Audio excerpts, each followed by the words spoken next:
those jazz adaptation of the Phoenix Wright game. I like them very much. But yeah, without further ado, let us begin. So, chapter start of day 1 investigation, turnabout corner, action. Okay. So we see some sort of wheel. It's turning.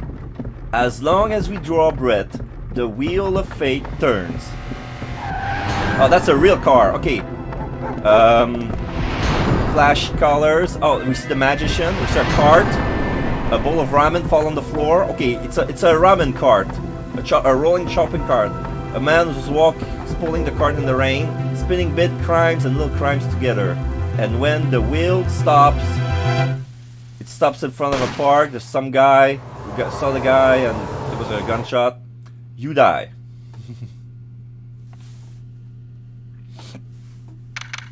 June 15, 9:12 a.m. Wright & Co. Law Office. 2 months have passed since Mr. Gavin's arrest. My first trial, and I lost both my mentor and my job. Yeah, I'll admit it. I was screwed. Unfortunately, I can't much work right now. I'm doing a share cockpit with a friend. Oh, yeah, you're flying. Oh, that's why you said not so fast. Okay. Yeah, okay, no problem. You can watch as much as you can, and then you can follow with. I didn't know you had a flight plan. You can always share your availabilities and say like who's available when. Maybe I'm gonna change my streaming schedules to accommodate like my most faithful viewers' availabilities, because I like it a lot when you guys are on stream and watching me and cheering me up and giving me tips, like having your input games your. Sorry, I almost dropped myself. All right, well.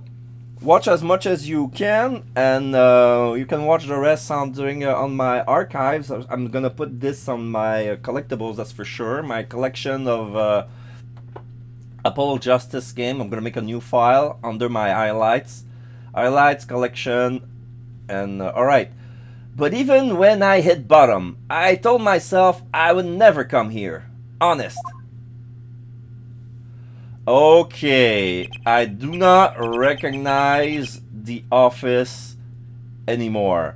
Here being the legendary Wright & Co. law offices. It's a different plan of what we're used to see. The desk has been moved. There's been 2 love seats put next to the door and the file where there's all the books of law and cases. There's a piano with basically it looks like someone has been stockpiling magic props and tricks, like it's like the office has been used for not during an office, but for a stock room for magic tricks. There's the old boxes when you see a person getting sawed in 3 pieces, like the head, the legs, and we see the Phoenix's daughter's magic hat. We see a big it's not a trampoline, it's like a big giant drum. There's a hula hoop, there's a package, there's rings, there's a guillotine, there's a bottle of wine, there's some sort of rectangular box with red scarves on it. There's a picture of an old man with a magician garment, the same as the same as it's an older man, probably her real father, since I'm pretty sure that she's adopted. And we see books on the floor. It's pretty much of a mess, but there's a coffee table and a tea is ready to be served. And yeah, Phoenix doesn't live or work there anymore. It's pretty much for his daughter. It's like I'm looking at it feels like I'm looking at a magician's apartment more than a attorney office. Yeah. Okay, Justice, time to stop trembling. Ah!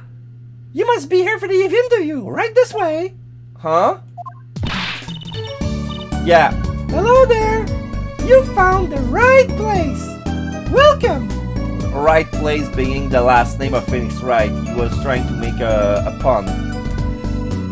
So we don't know her name yet, but there she is greeting us. I believe this is her theme song.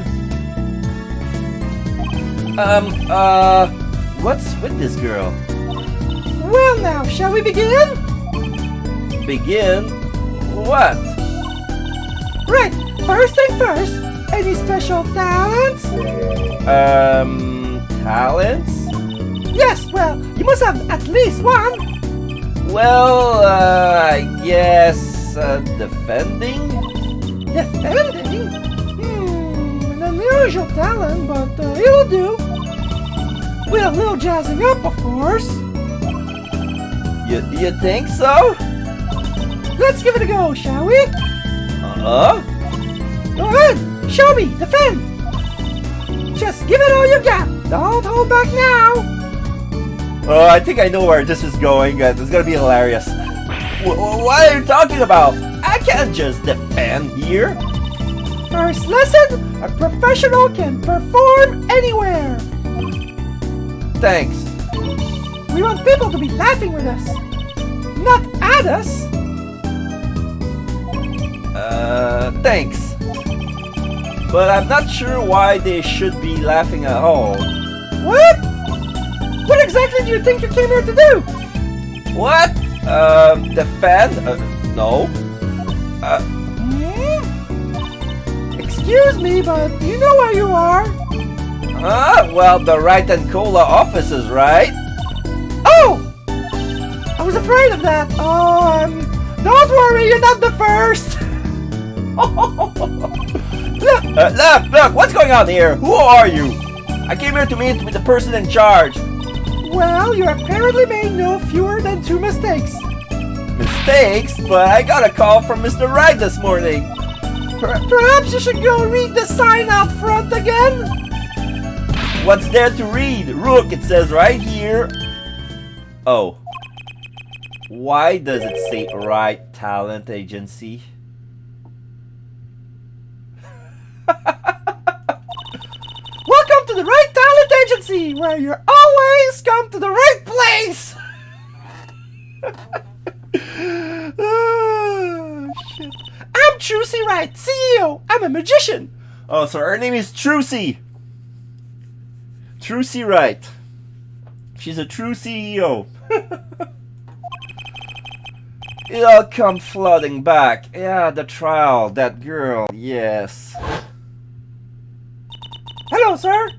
Please pick a card. Yeah, flashback and the locket, and that's right. That's right. She's my daughter. Trucy, right. Here, check out our flyer. So, what's your name? Apollo Justice, attorney at law. Oh, we can examine, talk, move, and present. Okay, we're gonna examine that room. What the hell is with all this stuff? I'm gonna examine the chandelier on the top left corner. An old sepia-tinted photo of a man in a silk top hat. That's my favorite magician. I want to be just like him someday. Oh, I see. That's her idol. Sure, nice. Guess it's good to have a role model, even if he's gotta be well over 100. Oh, it's an old black and white photo. It's like Houdini or something. It's like Phoenix Wright world of Houdini, not the real Houdini. Houdini doesn't wear a silk top hat. How rude! Okay.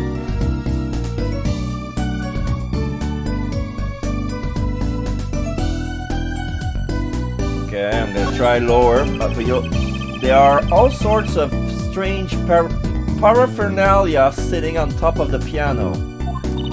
Those are my magic props. Practice, practice, practice.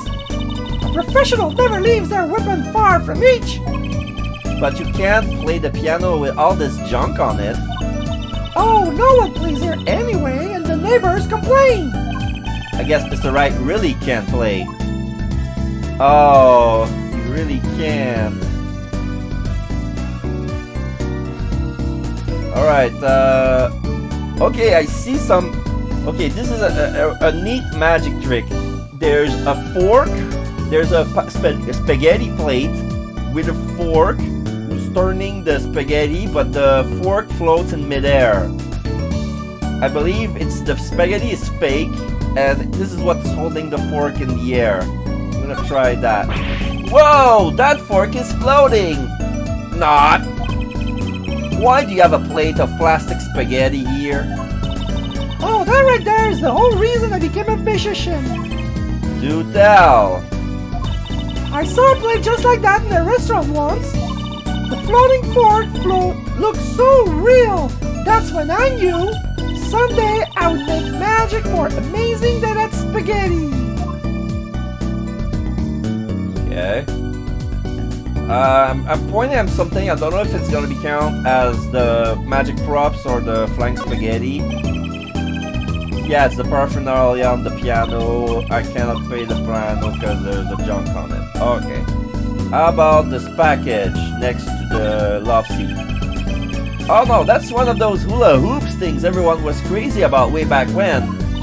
Really? I had no idea these were that popular. I'm not so bad with one myself, actually. I'm still learning. So you can really make someone levitate. With it? Show me! I have no idea how. It's just a normal hula hoop, is it? Let's see, the love seat. No, it's only the hula hoop. I'm gonna try the package again. No, it's still the hula hoop. I'm gonna try to click the package outside the hula hoop. Not easy, maybe you can't. No clues here. No. It's gonna be the hula hoop again. Yeah. Okay, so the package is not important. Alright, so no clues. Okay, the hat. I'm gonna take the silk top hat. A blue silk hat, just like the one Trucy's wearing. Oh, that's just for show. Don't wear it, please. Last thought from my mind, honest. I put it here so client can see it and know who I am.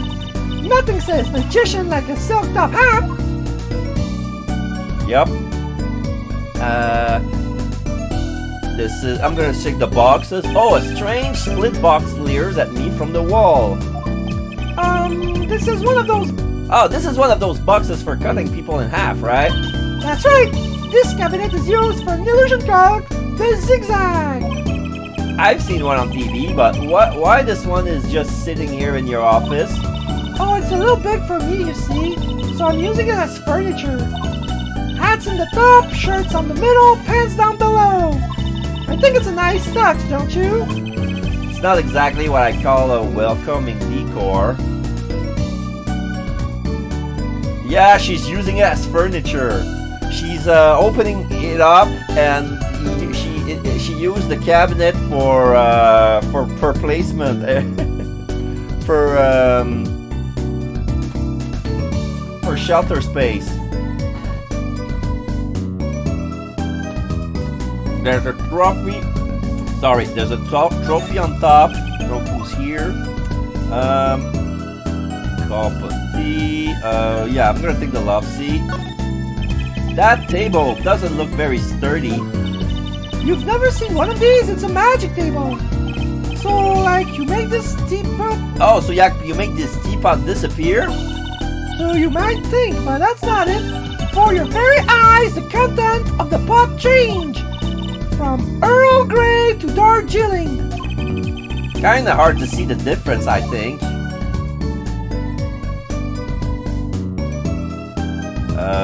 Yeah, I'm gonna check the teapot. It's still table and teapot. Those goes together. Okay.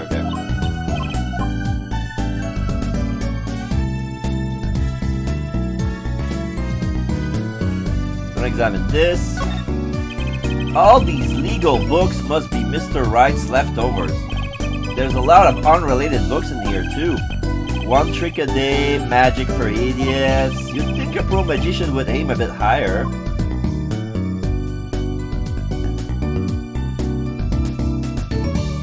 Okay, there's some sort of plant in the back. Ah! Don't touch Mr. Charlie! Mr. Charlie? He's been in this office much longer than I have! Oh yeah, that's Phoenix's potted plant. I think he got it from Mia as a housewarming gift. Daddy's mentor had a great fondness for Mr. Charlie. Oh, that's Mia's plant! Oh! He's lived here since Daddy was a rookie attorney. Uh-huh. Mr. Charlie. Right. Now I take care of him. Okay, that was Mr. Charlie. So I'm done examining the room. I'm gonna talk. Right Talent Agency.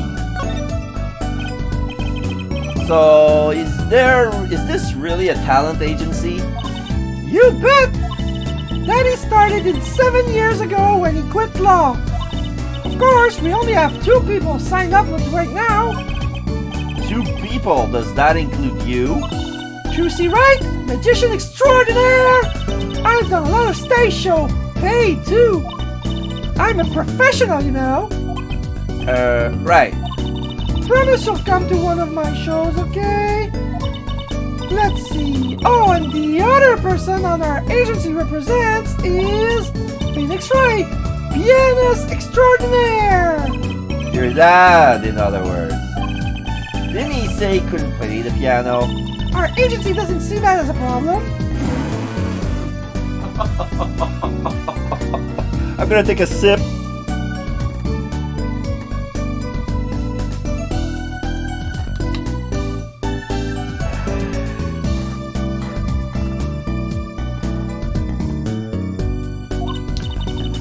Why, there are many magicians who can do magic. At least you're optimistic, I'll give you that. Trucy Wright. So your Phoenix Wright's daughter? That's right. After Daddy quit law 7 years ago, I promised I would keep him fed. So I'm kind of his sugar daddy, get it? No. I'm in charge of this whole office too. Pretty amazing for a young lass of 15, wouldn't you agree? 15? But how old is Mr. Wright? Daddy? Oh, he's 33 this year. I'm sure there's a good explanation, I hope. Yeah, so according to this, if it's Phoenix Wright biological daughter, he had the kid when he was 18. So when he was 18, he wasn't he wasn't even an attorney. So he was still at this age. He was still dating Dahlia Hawthorne, right? No, he broke up with her. At age 18, he broke up with Dahlia Hawthorne. Okay. Huh? Okay, let's talk about Phoenix Wright. About Mr. Wright's giving up law. It was because of that incident 7 years ago, wasn't it? Huh? You know about that? Not the details. I remember the news, though. It was a big deal. So I hear. I was too young to understand what was going on. I'll ask Daddy about it next time I get a chance. Daddy, right? That reminds me. About Mr. Wright. He gave me a call this morning to come in. Daddy's not here right now. He's in the hospital. The hospital? Yeah, he's on strict bed rest until he gets better. What? Okay. Which hospital is Mr. Wright in? I'll pay him a visit. Oh, the Hickville Clinic. It's quite close. Right. Well, I'll be going now and I'll give you this showbiz gig some thought, okay? Wait! I'll go with you! Okay. June 15, 9:45 a.m., Hickville Clinic. Now we see a bedroom with a lot of, it looks like magazines.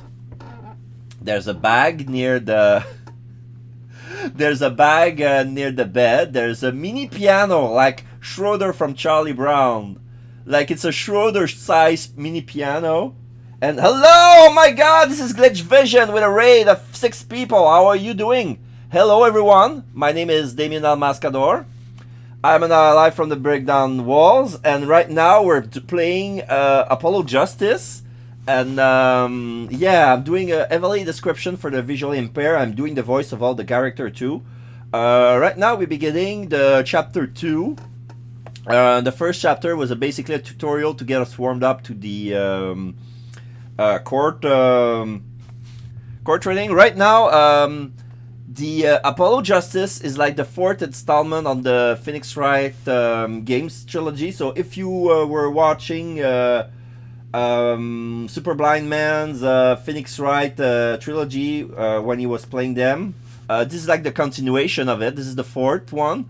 It's 7 years after the events of Phoenix Wright Trials and Tribulation. Something happened with him that made him quit law. He turned over in his badge, and right now we're playing a youthful attorney called Apollo Justice, and we're starting on our first day at working at Wright Law and Co. But since he turned over his badge, it became Wright Talent Agency. So yeah, thank you very much, Glitch Vision. Figured I'd drop my fellow BDW streamer friend a bit of a raid bomb. Thank you very much. I appreciate the gesture very much. And make sure to follow if you like that stream very much. I try to diversify my playthrough. Tomorrow I'm gonna do a little bit of Sonic games for those who have never heard of Sonic. I'm gonna do a descriptive run of Sonic, so that means I'm not gonna run a lot very fast. So it's gonna be a challenge for me.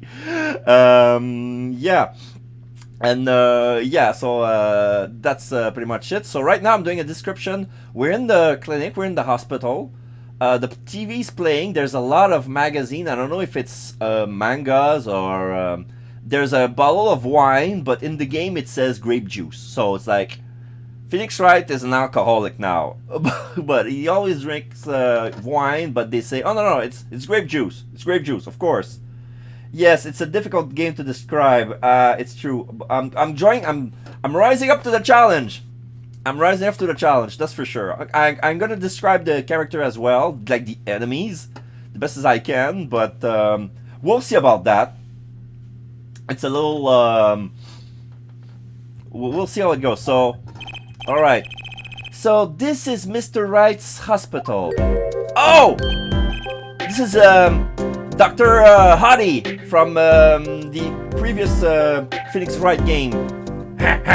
Visitors, are ya? He's scratching himself a lot. He has a lot of cavities. He has a golden tooth. He has some sort of a mohawk going on, like a pink mohawk. He doesn't look like a doctor at all. He looks like a fake doctor or one of the patients, inmates who pretends. Like he looks like one of those guys who set loose from an asylum and just put a doctor's vest and stethoscopes and pretends to be a doctor.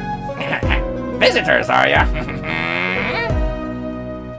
Thank you very much. Thank you very much for the lurk. Yeah, are you the doctor? Yep. Dr. Hickfield's the name.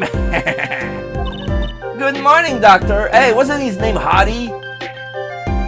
He changed from Hottie to Hickfield. That's suspicious. Pretty much suspicious indeed. Oh, hiya there, Trucy. Cute as ever. He's doing a grope gesture. For those who don't know, Trucy is apparently Phoenix Wright's daughter. She's 15 years old, but Phoenix Wright is 33, so we have no idea when he made that child. But I'm pretty sure that she's adopted, because she's been taking care of Phoenix since, because she's a talented magician. And she runs the Wright Talent Agency. So So her name is Trucy Wright. Is this Daddy's room? Oh, yeah, except he's gone on for a morning checkup. He's gonna be back soon. How are you, Miss Trissy? Got any places you like examine? Doctor! Doctor, the nurse was looking for you. Oh, Phoenix is coming back and he's wearing his civilian clothing. He's having a beanie, a very light blue beanie with sticker of a screamy emoji and the name Papa written in neon pink on the side of the beanie. And he's wearing a hoodie, a brown hoodie, and he has a golden locket on his neck, wearing with the photo of Trucy inside. So, doctor, the nurse was looking for you.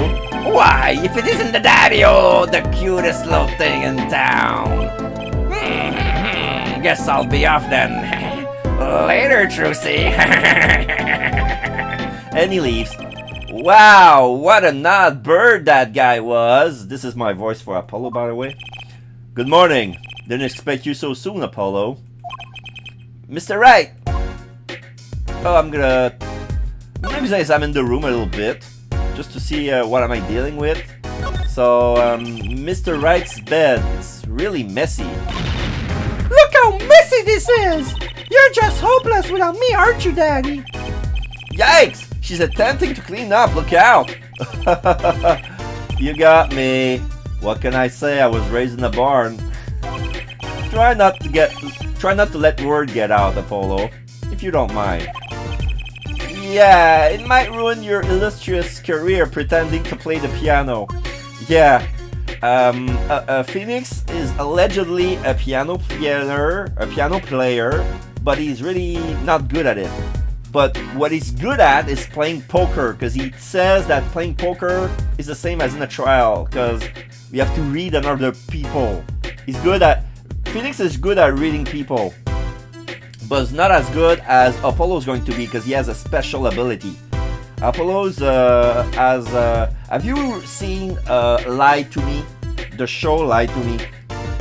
Apollo's ability is like that. He hasn't tapped into that power yet. He's just discovering it. What's that weird vibe I'm feeling when I see that person talking? Like I can see she's like scratching her neck. Like that person was scratching her neck every time she was telling a lie. So I'm gonna examine the pile of books. A swaying, spiraling stack of DVD cases. Oh, those are DVDs? My god, these been watching a lot of movies. The Steel Samurai, the Nickel Samurai, the Pink Princess, the Zappy Samurai, Electric Bugaboo. They're all children's action hero shows. This kid I know keeps sending them to me. Huh? Like a niece or a nephew? Something like that. Oh, so the kid from the first game, who's a big hardcore Steel Samurai fan, has been sending him dozens and dozens of Steel Samurai DVD. There's gotta be, yeah, there's a lot of stuff, like many episodes and per DVD. He's got years of material of Steel Samurai stuff. My god. Quite the collection. This kid's parent must be really generous with their allowance. Funny, Mr. Wright doesn't seem the type that kids would like. Alright, I'm gonna stick the piano and the ball of grape juice with air quotes. Ah, Daddy! You snuck some grape juice in again? The doctor said you weren't supposed to drink that here. I know, because it's wine! You snuck in alcohol in your bedroom. What you're thinking? In a children's game of all places. Trucy, look at the label. Oh! Deep sea mineral water. Oh, that's fine, I guess. It's a bottle of wine with the sticker deep sea mineral water. As if I switched the labels. Don't tell Trucy, okay? What can I say? The man loves his grape juice. Oh my god. He's such. Okay, I'm done with the room. There's nothing else. I'm gonna talk with Phoenix. What happened? Alright. So, what happened? Who could have imagined it? Me, victim of a hit and run. A hit and... You were hit by a car? Oh, he tried to swerve. I'll give him that. Picture me tossed 30 feet through the air, only stopping when my head hit that telephone pole. You hit the telephone pole with your head? Are you okay? Thankfully, my only injuries were a sprained ankle. What? My God, he's so lucky in his bad luck. He really is as lucky as they say. Alright, yeah. Let's talk about Trucy. There's something that, well, it just doesn't sit right. I just can't believe you had a daughter, Mr. Wright. And she's so big. Not fat, but, you know what I mean. Oh, Trucy's still a child. Daddy, how many times do I have to remind you? I'm not a child anymore. But you'll always be daddy little baby girl to me, Trucy. My foot, ha ha ha. I'm not buying it. Oh, something you should know about Trucy. She's a magician, right? Oh, she's a magician, she told me. Oh, not a mere stage magician, she's a genius. Aw, Daddy. You'll soon come to appreciate her talent. You could just tell me things instead of insinuating them. Yeah, let's talk about the Right Talent Agency. So why did you contact me? What could the Right Talent Agency possibly want with me? Oh, no need to get picky now. Prickly now. Hey, I didn't ask to be dragged in like this. Huh? Did you come to the office in your own free will anyway? Well, yeah, of course. Air quote, help, we're in big trouble here at the office, big. I thought someone was dying. So you don't think this is big trouble? My talent agency represents only 2 people and one of them is in the hospital. That's right, Daddy. How are we going to pay this month's rent and the groceries? Yeah, that's the problem with such a tight operation. It's a symbiotic relationship. When one of us falls, the other 2 must fall. Hey, this is exactly a suitable conversation to be having with a 15-year-old kid. In any case, if Apollo here can't help you, you'll have to transfer to a new school again. No, I can't. I only just made friends. How could you do this to me, to us? Polly! We're Polly. She already gave us a nickname. We're Polly. Huh? What? Now it's my fault? On that note, how about you come work for us? I've got the perfect client for you already lined up. A client? You mean I get to do my job? I get to defend in court?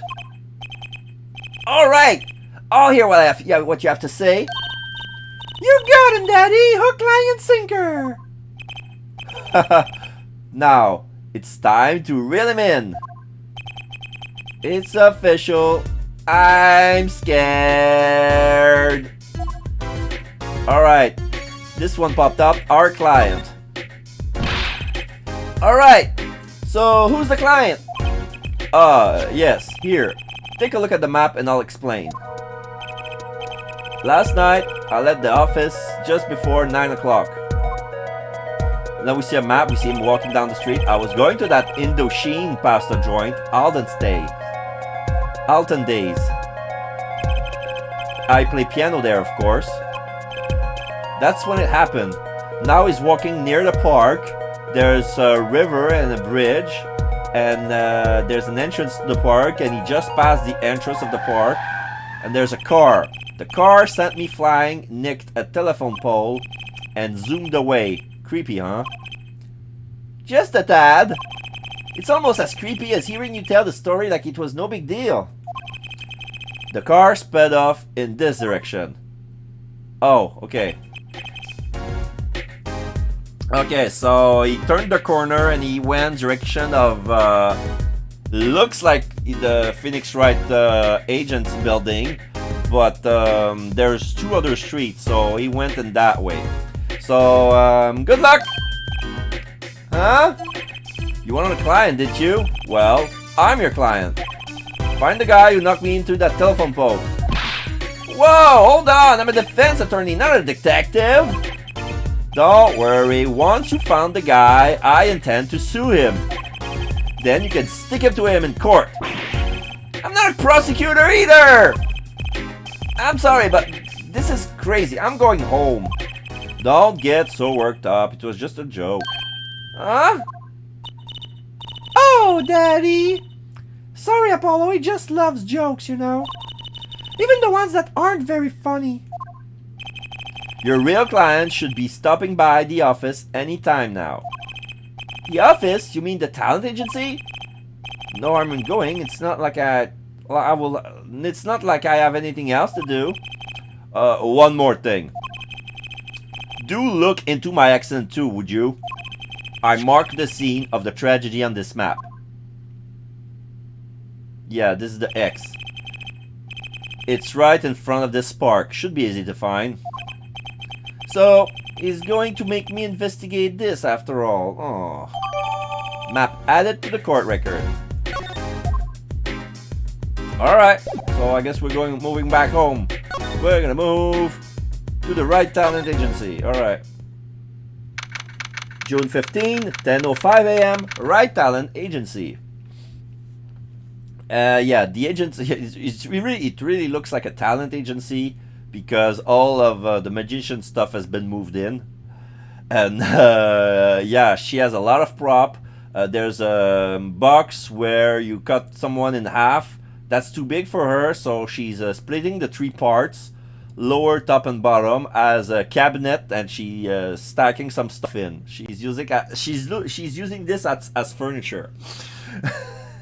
And there's a piano. It's like a shelves where she puts her magic props and other paraphernalia in it. So there. Hey! How long you planning on making me wait, huh? Okay, there's a question mark. I don't know what voice to make. I'm doing this voice out of nowhere, but... Ah, good morning. Oh, it's a guy. Okay, so there's an old man wearing a bowl on his head, but the design pattern, it looks like a ramen bowl. And he has some weird long curly blonde hair. And they look like ramen noodles. And the pattern on his short sleeve shirt looks like the same pattern as in the bowl. And there's some sort of whistle on it. And he has some sort of towel around his neck. It's not a scarf, or maybe it's an open scarf. This must be the a ramen shop owner, or from a guy who's running a mobile cart that sells ramen. Okay, what voice should I give this guy? That guy looks pretty much like an old man. Okay, hey there, Juicy Doll. Sounds like your pop's in a bit of a rough spot, eh? All's well that ends well, I guess. This is our client? Hey, so this is that Polo fellow, eh? Oh, yes. The name's Apollo. Look at him there, arms and cross-legged, ready to fight. Yes, sir. You don't mean that literally, do you? The boss told you what I need, right? Don't let me down now, Polo. Don't worry about your defense, sir. I'm on it. Defense? Your noodle half cooked? Is your noodle half cooked? It's too late for defense. My castle has been stormed. My keep has been capped. My noodle stand's been stolen. Noodle? You know Mr. Eldoon from the noodle stand, don't you, Polly? Eldoon, as in noodle backwards. It's noodle spelled backwards. Mr. Eldoon from the noodle stand, don't you, Polly? No nicknames, please, and no, of course, I don't know him. You're new in these parts? Not really. Then you know the best noodles in town, Eldoon's Noodles. Whose noodles? My noodles! There! Help me out there, Juicy Doll. This is Mr. Guy Eldoon, our client. Maybe you can tell us what the problem is, Mr. Eldoon. Oh, that was an harmonica. I thought that was a whistle. That's an harmonica on his neck. Oh, anything for you, Juicy Doll. Alright, we're gonna talk to him. Who's this guy? So, you run a noodle stand, Mr. Eldoon, guys, Eldoon's the name, and noodles are my game. The secret's in the soup. I've been searching for the perfect soup for 1.5 years. Oh, that's not that long, really. My family's been noodle men for generations. Got a lot of expectation on my shoulders. 15 fathers passing the noodle to 15 sons. That's a pretty old noodle. Aye, and fool that I was, I pushed it away. I rebelled against my pops and picked another livelihood, but that didn't turn out so well. Oh, There was no denying it. Salty broth runs through these veins, boy. So it was like destiny that you became what you are. Right, destiny's the word. Oh, I fought it. But in the end, I was bound by the twisted noodle of fate. not a mental image I care to linger on. So last year, I started my noodle stand. The 15th generation of Eldoon's Noodles. Alright, let's talk about Eldoon's Noodles. So, tell me more about Eldoon's Noodles.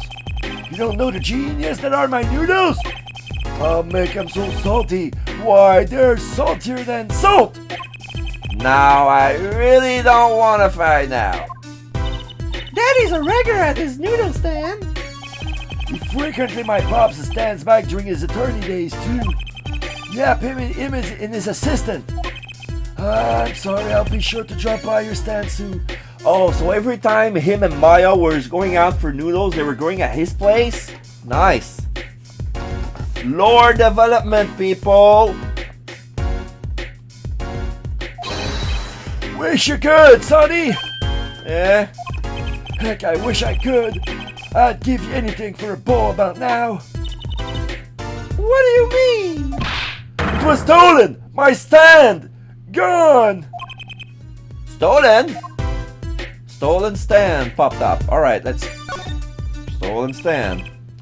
It was last night. I was doing my rounds, blowing my whistle. Oh, even in the game they're calling it a whistle, but it's an harmonica because of the sound. It's like an ice cream truck's bell, but louder. Even gets my complaints. You know, you're just trying to butter me up. That sounded more like the blues than a whistle. I closed up my stand for the night and parked by the house. Then this morning, dark and early, it was gone! My key! My castle! Go!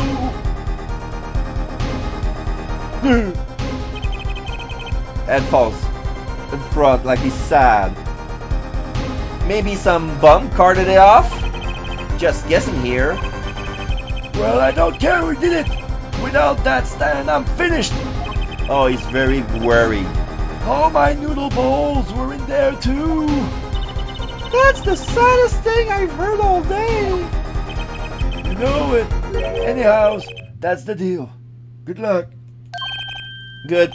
Huh? Wait! What exactly is your request? My noodle stand! Find it! And the day you bring my baby back to the day you feast on as many noodles as you want. Of course, I make it so hot and salty 2 balls would kill a man. Then I would really need defense. Speaking of defense, that's what I do. I'm a lawyer, not a detective. This is where I live. You drop... Oh. This is where I live. You drop by if you need any info, okay? Okay.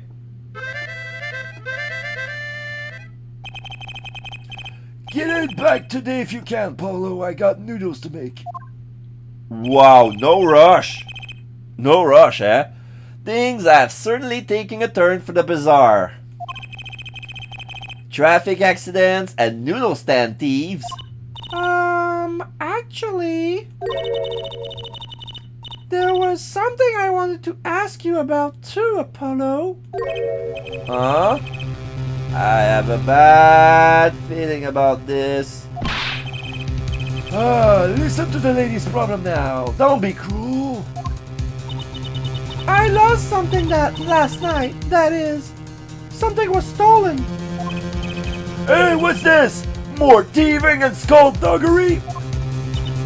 Well, someone stole a pair of my panties. Whoa! Okay. Now it's serious. We got a panty thief, people. That's not cool. Panties? Trucy's request. So there were, stolen your, My panties, yes! Right. Panties. That's a great shame. That is, Trucy doll. I was alone in the office last night. I had hung my panties out the window there to dry. When a thief came and took them, my favorite panties! I ran after him. Give those back! I shouted. Wait! Well, that was certainly brave for you. But I lost them. Without those panties, I don't know what I will do. Another crime shame, yep. Well, at least the scene of the crime is convenient. I'll mark it on your map. So all those incidents happens in that same neighborhood. There's the hit and run in the park. There's Mr. Wright's office for the panty thief. And in that area, the neutral guard was stolen, and the guy Eldoon near lives two street corners on top of Phoenix Wright's office. I'll be heading home now. Remember, find my stand or there's an empty ball in your future, Polo. Right. And you help out Trucy doll here too, you hear? Things have certainly picked up, haven't they? We have no work yesterday, and now we have 3 cases. I guess. Let's see where we stand. Not in a courtroom, that's where. Well, the first item on our list, Phoenix Wright's Daddy's hit and run. Phoenix Wright, Daddy's hit and run accident. We have to find the one who hit him. Who's going to pay us for this again? In the second item, Mr. Eldoom's request and his stolen stand. For which we have to stand to gain a bowl of salty noodles. And the last request is mine. To find my stolen panties. That bowl of noodles is looking better and better.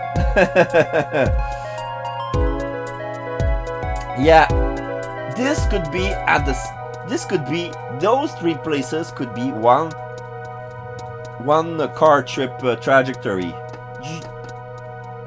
Hit and then turn left, Wright's office, and then right, Eldoon's house. It could have been one guy for all 3 of them. Let's go, Polly, to the streets! Aren't you enthusiastic? How could I not be? Let's crack these cases, you and me. I guess we might as well get started. Let's see, a hit and run, a stolen stand, and last but not least, stolen pennies. Alright, so we're gonna move. We can move to the Hickfield Clinic, the accident scene, or the scene of the stand theft. We're gonna go to the accident scene. Oh, what's this now? There's a lot of paint splashed on the floor. Red paint, yellow paint, and black paint. There's a head of a fox painted on a circle with the yellow paint in front of a residence, a Japanese residence. There's a big high wall during instead of a fence, it's like a big wall. There's an entrance called Kitaki. And yeah, that's pretty much it. We see 3 cans of paint of one of each colors, and yeah, that's a mess. That's a messy paint out here. So this is where Mr. Wright got hit by that car.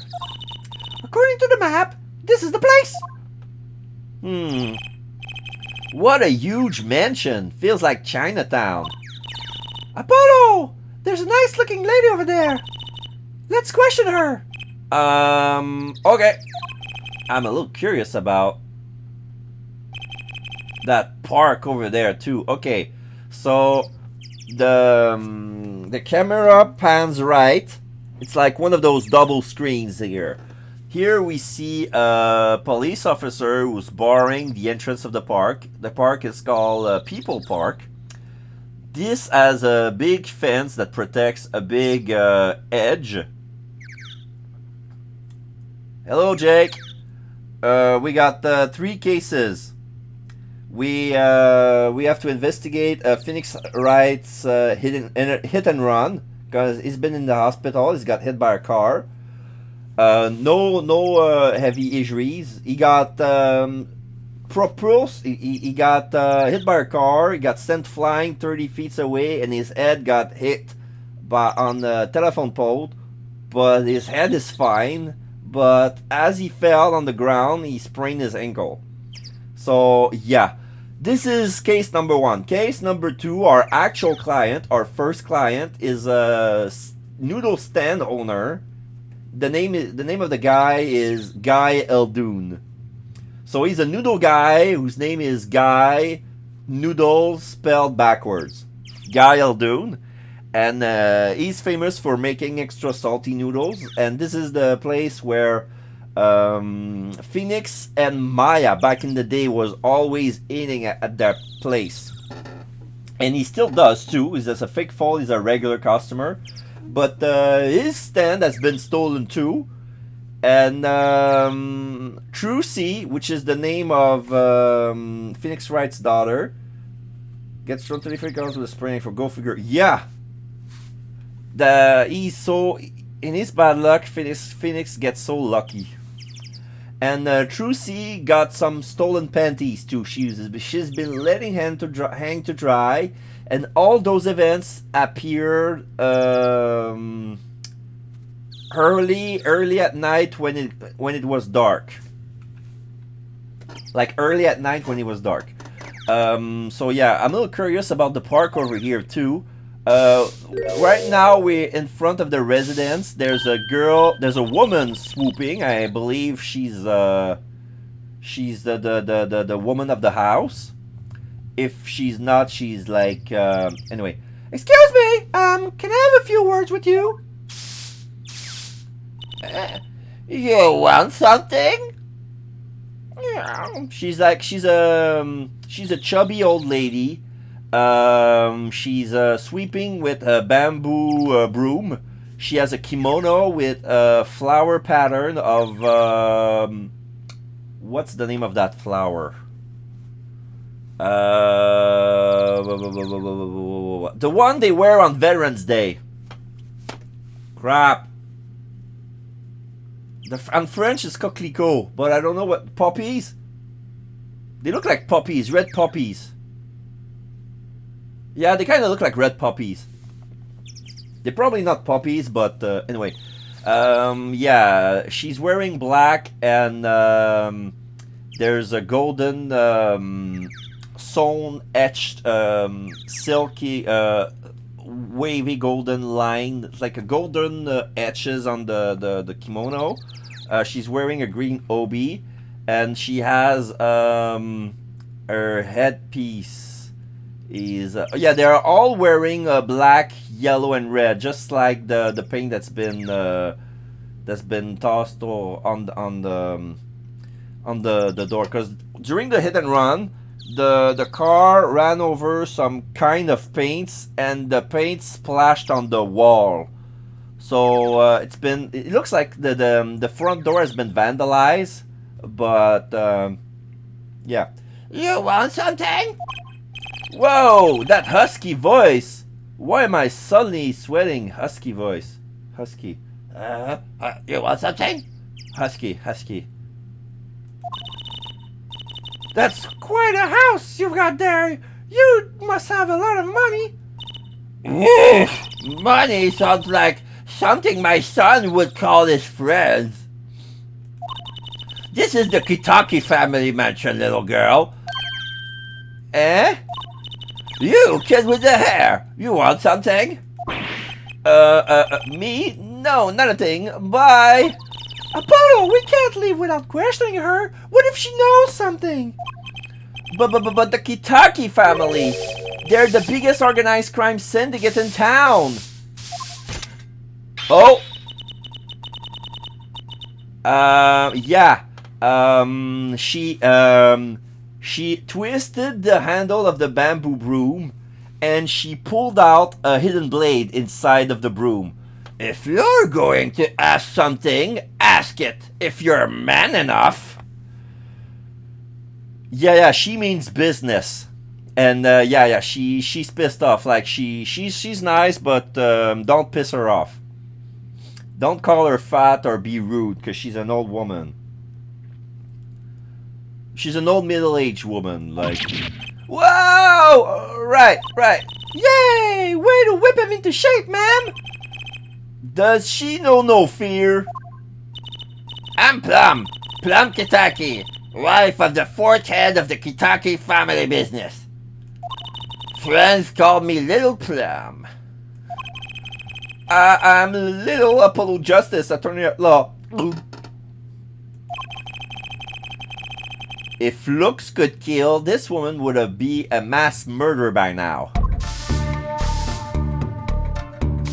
Yeah, I dig the sound. I dig the soundtrack. Okay, we're gonna examine the scene. We're gonna examine the... What can we see here? The whole door. I think there's not much. I think it's the whole door that can be examined. Yeah. Wow, what a big house, and the gate is so big! The Kitaki family is pretty big around these parts. I like the fox, it's so cute! Ah, that's our family crest from the old country. Your family crest? We're clever as the fox, and our teeth are sharp. So it's like a motto. You need a crest too, Apollo. Oh, how about the scales of justice or a lunar lander? I'll pass, thanks. Lunar lander, just because his name is Apollo. Okay. Alright, so that wall. A brightly painted dragon. Why do I get the feeling he's glaring at me? Those paints must have been to repaint this wall. That's right. I called in an artist to do the job right. Is the third so far? The third? Yeah, she's blowing, she's sighing, and a lock of her hair is like blowing as she sighted. That's the animation that she's doing. That's why I'm going. The first spilled paint all over the entrance here. The second on my kimono. So I... No, don't tell me. It's better that I don't know.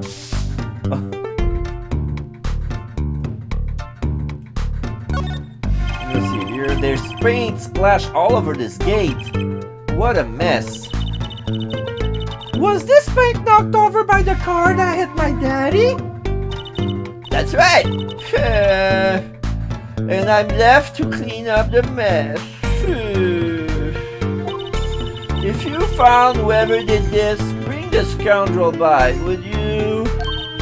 Of course, then you can make them clean out their own mess. You're cute. Naive, but cute. When I found whoever did this, you can bet I'll be doing some cleaning. There's nothing I dislike so much as a mess. Oh, I wish I could say cool things like that. I bet you do. I'd laugh if my teeth weren't chattering so hard. Poor Apollo. All right, next interrogator. Let's talk to her. The Kitakis. Little Plum? That's a really cute name for someone so... Yes. Whoa! What is it, Apollo?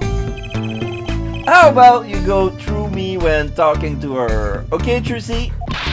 That seems like a bit of a needless procedure. I'm a lawyer. I leave for needless procedures. Oh, little girl, you should know. We're gangsters. Oh! That means you're the bad guys! Trucy, through me, please. I'm begging for you here. I'm begging you here. The bad guys! I like the sound of that. I'm going to need some warm tea after this. It takes a lot of hard work to protect the family fortune.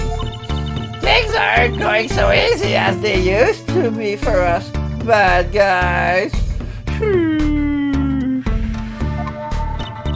So you're saying that business is in a slump? Let's not ask about business if we can help it, please. Let's talk about last night's accident. There was a car accident here last night. Last night? Of course, you wouldn't know about it. Oh, of course you wouldn't know about it. Sorry to bother you. Yeah, because she's pulling out the blade. Wait, Yes? you're talking about that man, aren't you? The one who flew 30 feet and just walked away? That's my daddy! I should have known. One of our capos thought he'd make a great point man. Capo? Point man? Could you avoid using too much industry lingo? In any case, it's been nothing but trouble.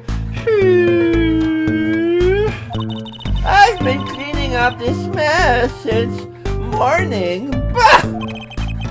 Cleaning up this paint? Splattered paint? Was this paint spilled at the time of the accident? It was around 9 last night. I heard a crashing noise and found your father drowning in the sea of paint. So you came to his rescue? You have my husband, the boss, to thank for that.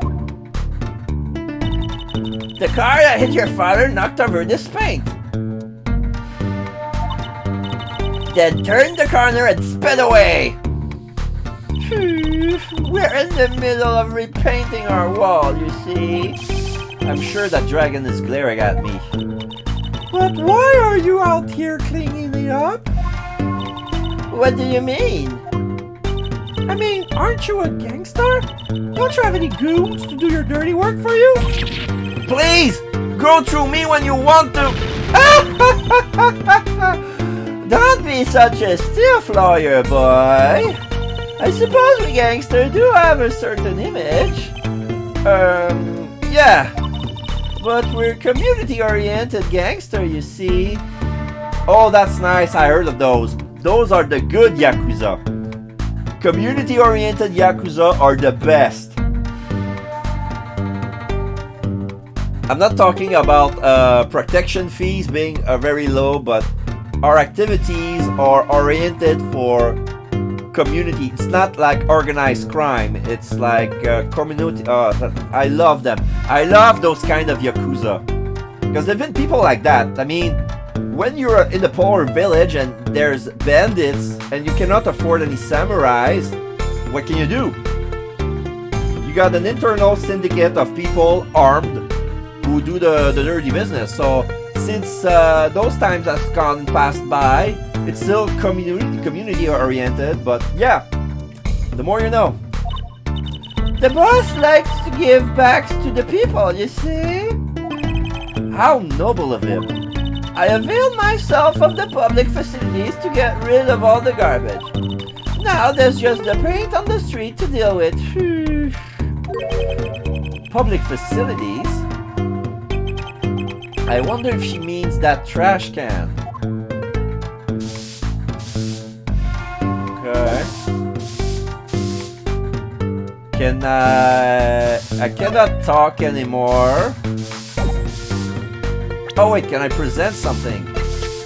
I'm gonna try presenting the map if it says something.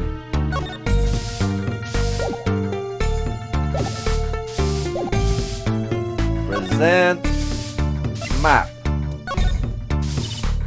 Sorry, kid, I got no idea what you're talking about. Okay. Oh, okay, there's a little arrows in the bottom. Alright. Oh, there's a little girl. Who's that? She's looking at the park. She's pretty.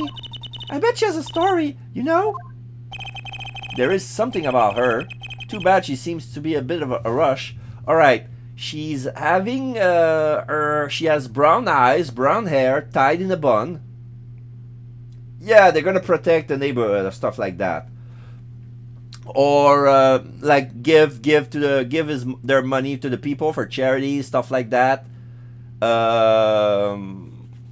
Yeah, community stuff. Maybe well, anyway, I'm gonna give a description of the girl. She's wearing a blue ribbon on her left wrist. She seems to be holding something, some sort of a doll or a bird decoration. She has a yellow dress. She's having a green scarf rolled tightly around her neck, and the ends are in the back. She's pale and worried, and she looks not much older than Trucy. She must be 16 or 17-year-old.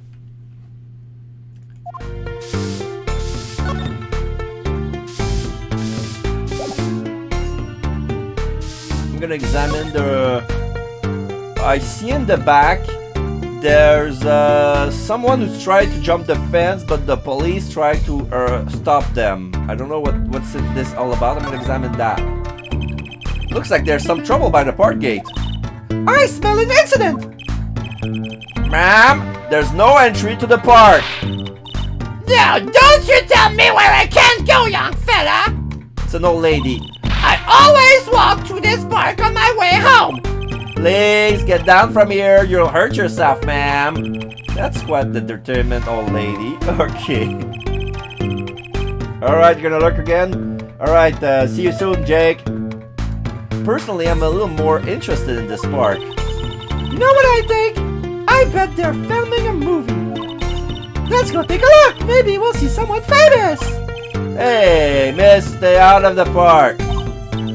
You got mad at me. Did something happen here, officer? Huh? No. Move along. Nothing to see. Why don't you just kids go play someplace else? We're not kids and we're not playing. I'm an attorney. Question mark. Something's wrong. Ah! Detective Sky! We find mine. Well, nothing to report. Detective Sky? Is it Emma Sky?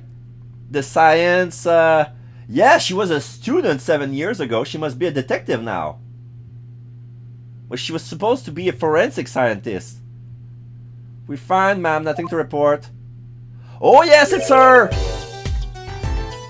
Remember that song? I'm gonna give him a... Yeah, this is her. She lost her hat, but she still have her pink specs. She's wearing a satchels full of scientific equipment and gadgets. And there's, I think she has a bag of snacks. I'm not sure, but detective. But other than that, she has the same attire as always. Why is she wearing a lab coat? You're hardly one to comment on how people are dressed. And these kids are curiosity seekers, ma'am. They claim to be lawyers. Ah, why don't you kids run along and play someplace else? Look, we're not! Or am I spilled something on that pretty face of yours? One of those of experimental hydroxyacylinodes. Okay. Hydroxyacylinodes trays. One of those of experimental hydroxyacylinodes trays? Come again? What's hydroxy stuff? Whatever it is, it doesn't sound good. Let's go, Juicy. Try to keep off the riffraff, if you would. Yes, ma'am. Are we going to get more information like this? Why don't we ask that nice woman across the street? Oh yes, that nice woman. Go. You mean,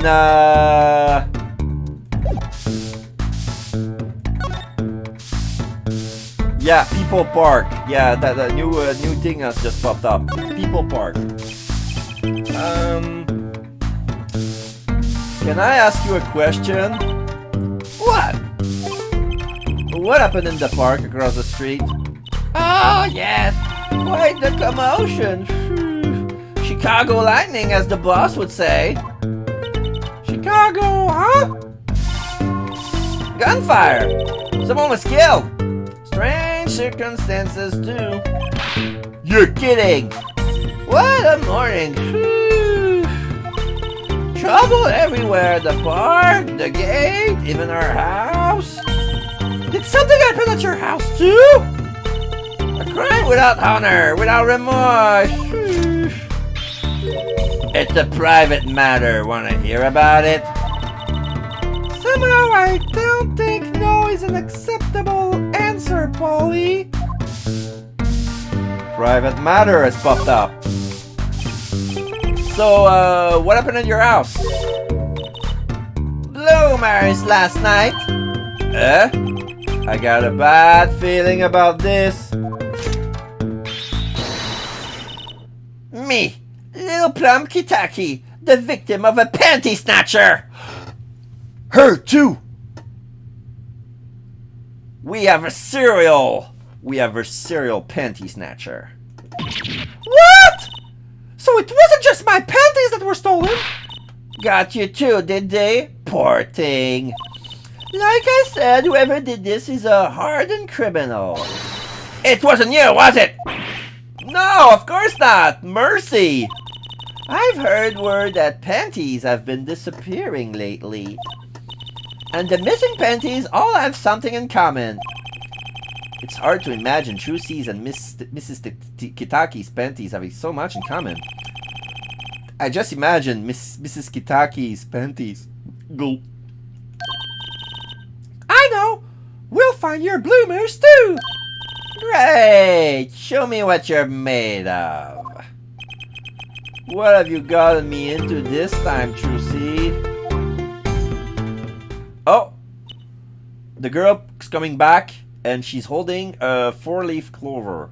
Or is that the brooch? Yeah. So it's a brooch of a 4-leaf clover on wings, and that's the main piece in the center of the dress. Of the yellow dress. That's yeah. The straps of the are coming from the wings. Interesting indeed. Question mark. That girl from before. Oh, welcome home, sweetie. Hello, mother. She's a Kitaki too. Miss! Here, our flyer. The right anything agency? Anything agency? Yeah, do you like the new flyer? So, this is our defense attorney, Mr. Apollo Justice. Attorney? Drop by our office, we'll be waiting. Ah, goodbye. Why did you give her our flyer? I don't know, she seems like she could use some help. She's the heiress of a gangster dynasty. She doesn't need our help. I wouldn't be so sure. Huh? Okay, so I'm gonna move back. I'm gonna keep examining I'm gonna examine the trash can. There's a big trash can on the way to the park. I guess we could check it out. Detective's life sure is a hard one. I'm an attorney, actual. Huh? 2 pieces of garbage with paint on them. These are slippers. Green slippers. They look like those slippers you get at the hospital.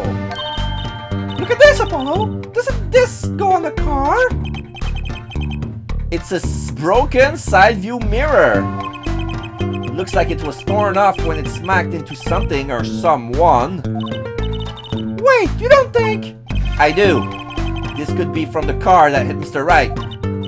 Wow, and he took off his mirror? I never knew Daddy was so strong. I only have room in my pockets for one of these, though. Which do you want to take? The mirror. Mirror slipped into pocket.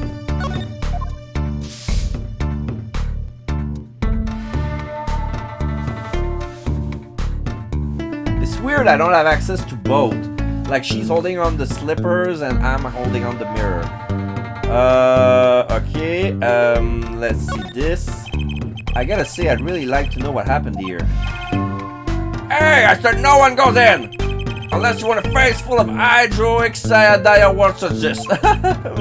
No dice. Even the officer doesn't know what this is.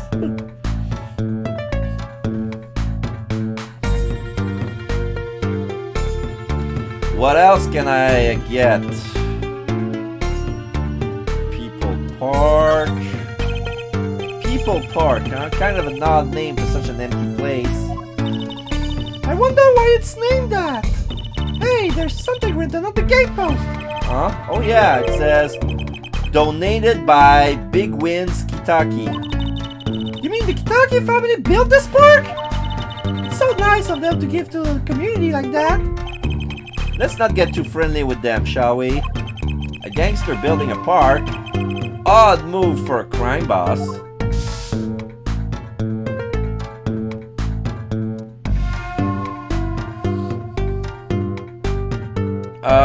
I'm pretty sure if I examine the officer, he's gonna tell me to piss off. I gotta say, I really don't know what happened here. Yeah, no one goes in. Blah, blah, blah,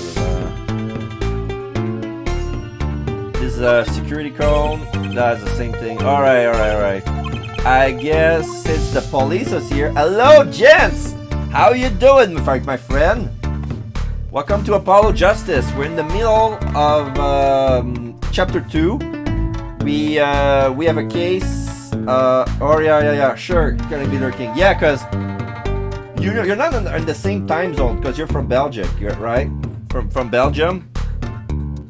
Yeah, I stopped my streams pretty late for your time, so this is why. All right, I'm gonna keep looking. We have a hit and run. We have a stolen stand. We had a serial panty thief snatcher, and This is the crime, a scene of a crime, and the police won't let me in, even if I show them. Wait, do I need to actually show them? I'm gonna show them my badge, see if it works. I'm gonna present my attorney badge, because right now I look like a kid. Oh, he's... Sorry, kid, I have no idea what you're talking about. I wasn't trying to show it off to her. Man. There's no one here, so, alright, I'm gonna move along. Where else can I go? The scene of the stand theft. Okay. June 15, scene of the stand theft. We're in near Mr. Eldoon's house, which is Noodles backward. Yeah, do your thing, Mike. Thank you. Watching my stream relaxes you. Oh, I'm gonna keep on at it then. I hope I'll lull you to sleep. So what's this place? Oh, this would be Mr. Eldoon's house, silly. Oh, this is where his stand was stolen from? I can see a piece of evidence lying on the ground already. Hey! Look, there's a police car parked over here. And we see he's next to the Meratkis clinic. Bargain, 3 shots for the price of 1. Ah!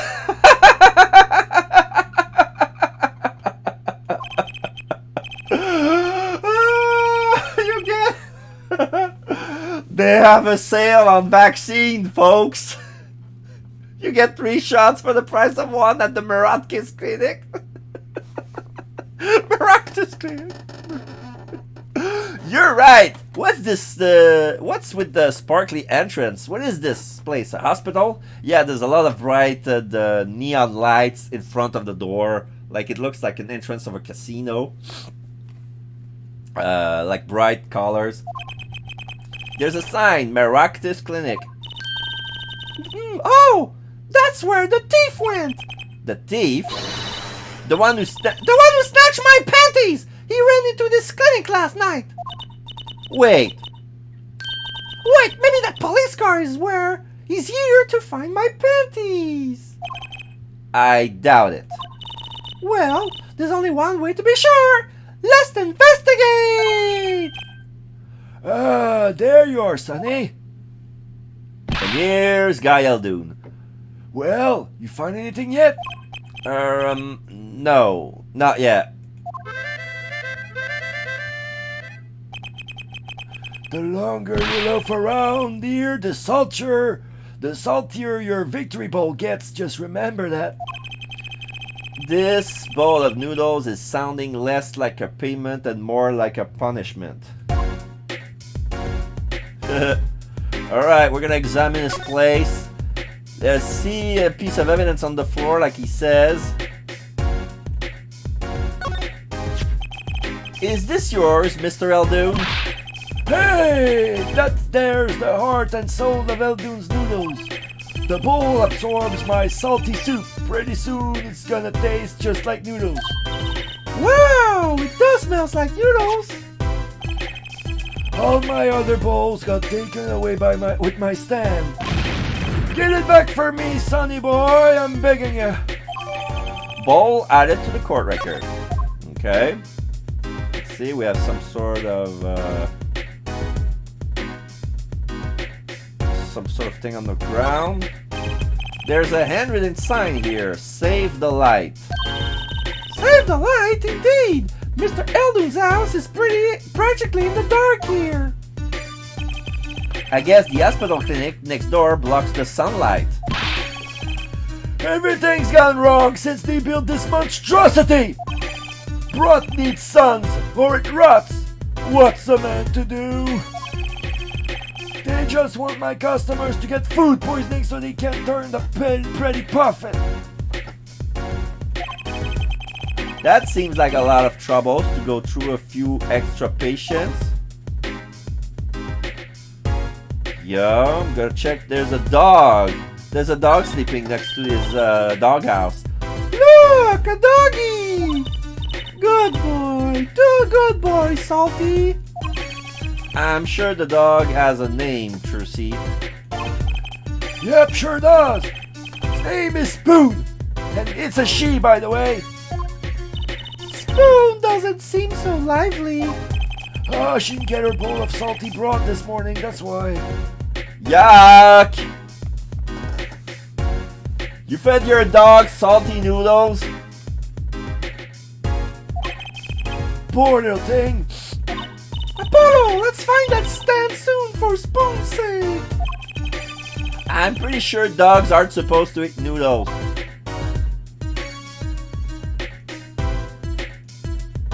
Alright, we're gonna see this.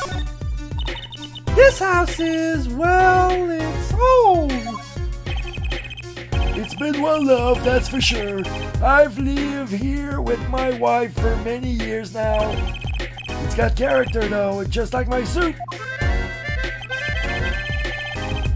I always thought character was a positive thing. This looks like a water tank. It looks like the oil drum is connected to that sink over here. Collecting rainwater to do the dishes. Oh, and environmentally conscious. You don't think he uses rainwater to cook his noodles and make the broth too, do you? Oh, I'm sure he finds the best water money can buy. Taste is his business, you know. Look, that sign over there. Eldon's only uses water from all natural sources.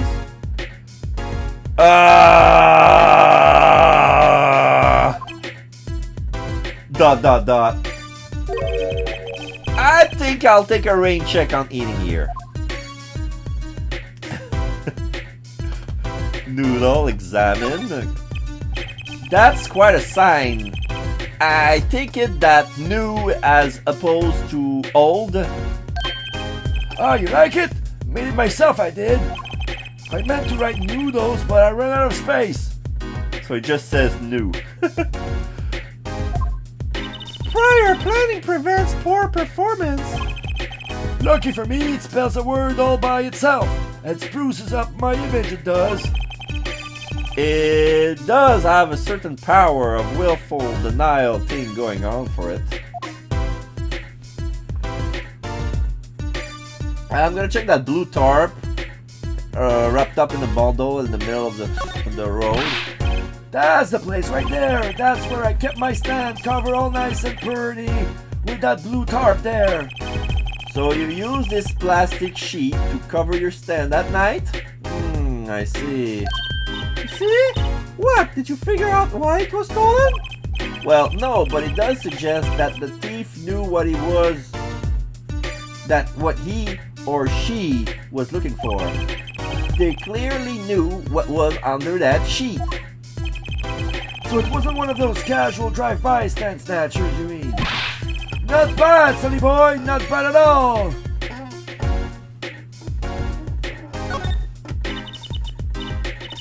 Yeah, it's the same thing. Alright, I'm gonna examine the clinic. At least the entrance of the clinic. That doorway sure is sparkly. The Meractis Clinic. Huh. Looks more like a casino parlor than a hospital. It must be quite profitable. Funny, it looks closed. Maybe they're on vacation today?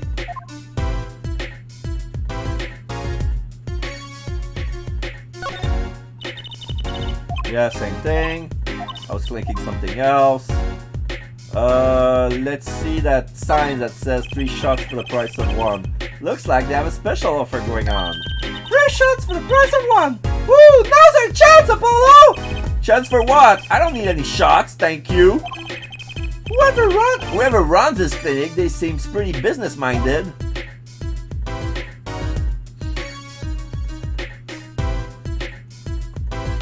I'm gonna examine the police car. I would understand if there was an ambulance outside, but a police car? Maybe they're tax evaders. I'm sorry, miss. No going into the clinic today. Did something happen? Huh? Oh no, nothing to see here. Move along. You'll have to find someplace else to play doctor. Do we look like the right age to be playing doctor? We need a little more info about this Maractus clinic. We could ask Mr. Eldoon. He's the neighbor after all. And we should check out that garage. That garage. What if the thief who stole my panties is still in there?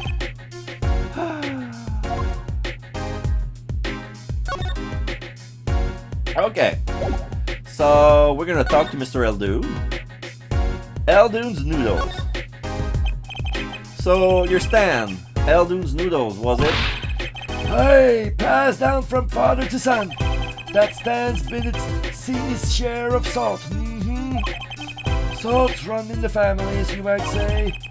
I bet high blood pressure does too. So you stand Eldoon's Noodles was stolen. Oh, it wasn't just the stand that was stolen, sonny boy. I lost those wobbly wheels, my salt-crusted stew pot, my stained sign. I didn't just lose a stand, I lost a legend. No one steals a legend and gets away with it on my watch! Let's find that legend, Apollo! Isn't it about time he bought a new one anyway? Stolen stand. Are there any more details you could give me about the stand? You bet, sonny boy. It happened last night. I was blowing my whistle like always, crying the town I was. The smell of broth filled the street, thick and salty. I got home, well, right before 10 p.m. I reckon. Guess he's not aiming for that late night market. I washed my balls and gave the wheels a squirt of grease. Then I went inside. When did you notice it had been stolen? Early this morning, before the sun rose. Work starts early. Do that many people eat noodles for breakfast? I'm washed up on the salty shores of ruination. That stand had my whole life in it. Nay, my whole being. They took everything? All my soup stock, my noodles, my bowls, and my dreams. At least they left one bowl. Look, there on the ground. If you don't find that stand today, then I'll be forced to walk the streets peddling that bowl. My last bowl. Please, I'm under enough pressure here as it is. Let's check the garage. That's it! That's where the thief who snatched my panties ran to! It's a crying shame, that is. If they have to steal, make it my loincloth, not some pretty girl's panties. The garage, right. You don't think the thief lives here, do you? Huh! I wouldn't put it past that good-for-nothing doctor. Do I detect a little animosity here? Let's make sure to check out that garage thoroughly! Mekatis Clinic. Hey, do you think something happened next door? Next to there's a police car out front. Huh! Probably gave someone a food poisoning, I'll bet. If anyone's at risk of giving someone food poisoning, that police car got me gear this morning, actually. I asked what they were up to, but they wouldn't even tell me. The neighbor. Not that I was surprised much that doctor works the word crowd. The doctor works for the wrong crowd. It was just a matter of time before he got what he was coming to him. the wrong crowd? Never you mind about that. Huh, okay. He wouldn't know about the hit and run, so... Let's move to the garage. Can we go to the garage? Yes, the Maractus Clinic garage. June 15, Maractus garage. Maractus Clinic garage. We see... Oh! We see a green car, and it's the same shade of green that the broken mirror the broken rear view mirror. And guess what?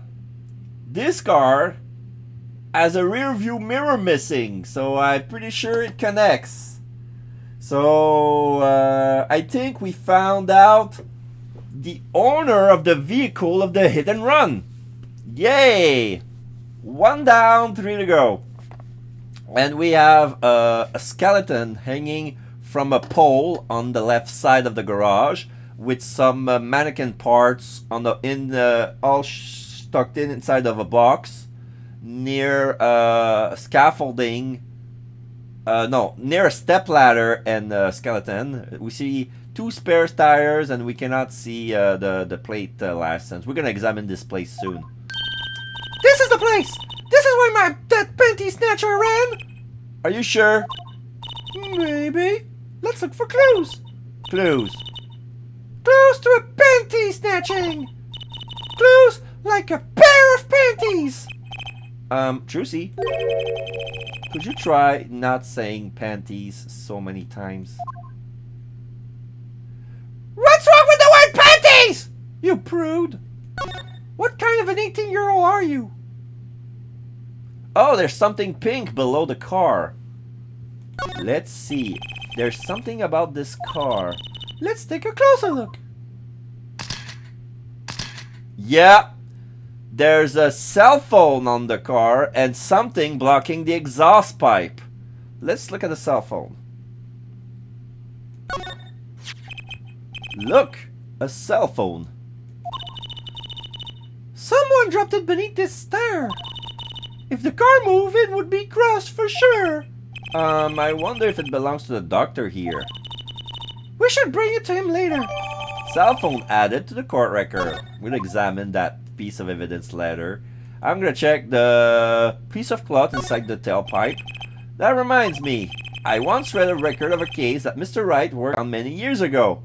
The Terry Fall case. No, he wasn't there, but Mia wasn't there. Mia was there. Apparently, there was this car with a piece of cloth shoved into the tailpipe. That piece of cloth turned out to be a vital clue to solving the case. Oh no, he means the special case, the sixth, the DLC from the first game. Yeah, there was a piece of evidence inside the tailpipe. Wow, I remember that. I remember that case record whenever I'm checking out a car, and I always check the tailpipe. Everyone's gonna have a hobby, I guess. Wouldn't it be funny if... Hey, there's something in there. What? Wait a second. Are these your... Ah! My panties! What? Really? Already? Wow! Thank you, Apollo. You're a genius. Amazing. No, really. Don't mention it. No, I'm serious. I'm really impressed. You must have a nose for finding girls' panties! Don't say it like that!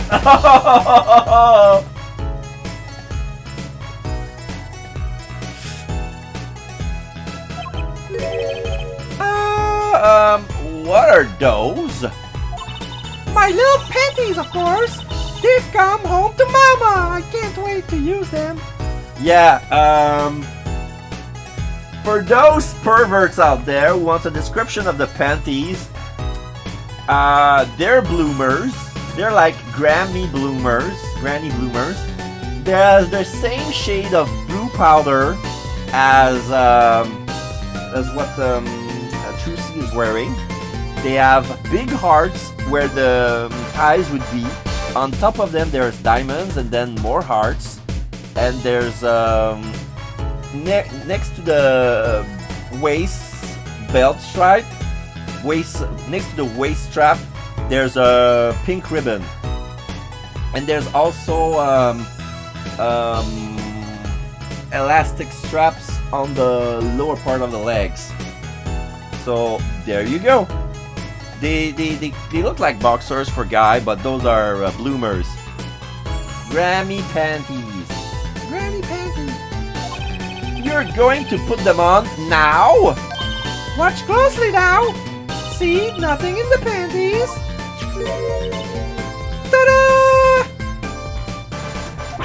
Whoa, where did that come from? How did that bowl get into your panties? My panties are an extra-dimensional space. Anything can fit in there. Wait. Okay, I still got my bowl. Okay. They're my magic panties. It's one of my best tricks. Okay. I got scared. She's not using her panties. It's like a magic prop. Instead of those are panties of holding. Nothing in the panties. Ta-da! There's like an there's a pocket dimension inside the panties, and she can fit anything in it.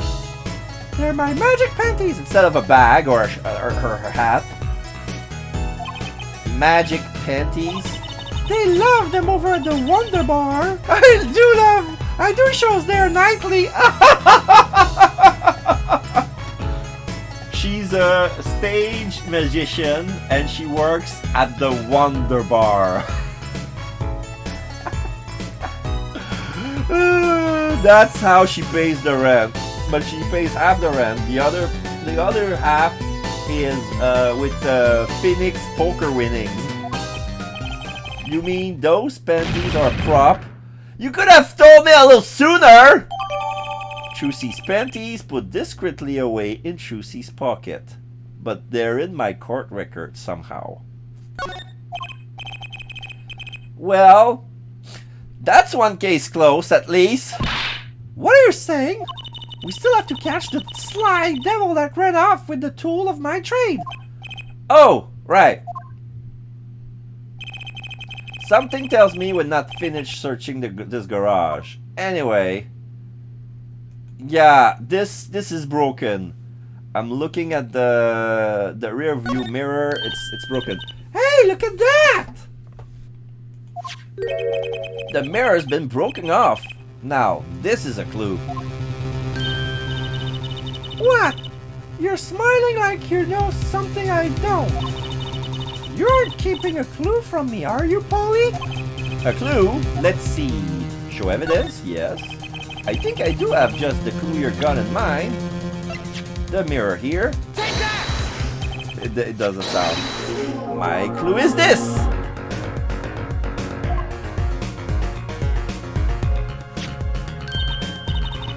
Whoa! It's the same color and size and everything. A perfect match!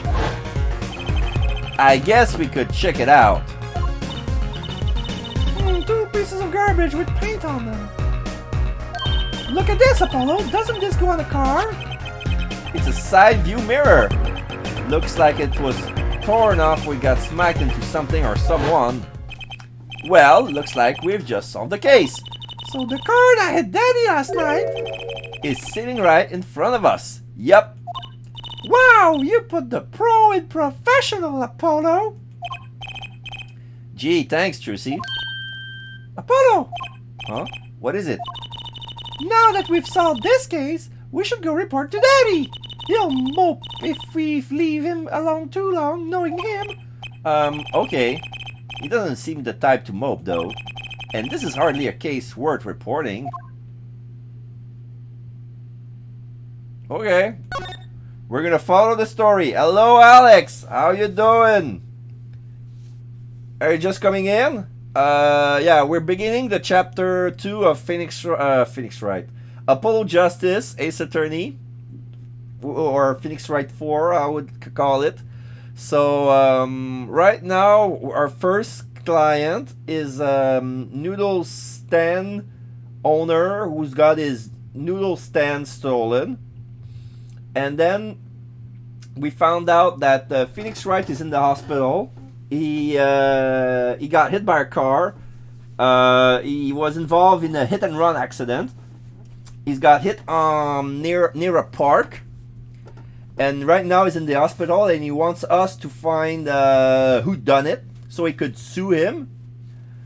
And yeah, and while we were investigating, we also found that there's a panty thief on the loose. So it's like we're handling 3 cases at once.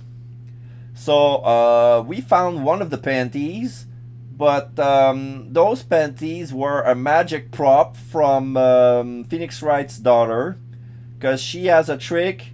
You know the bottomless hat, like nothing in the hat, and then I pop up a rabbit out of the hat, but she does that with panties. Like it's like she has a big granny bloomer panties, like they're made like for show, because they're very ostentatious in design. And yeah, she works at on a bar at night as a stage musician, and the name of the bar is called Wonder Bar, and she's working with panties.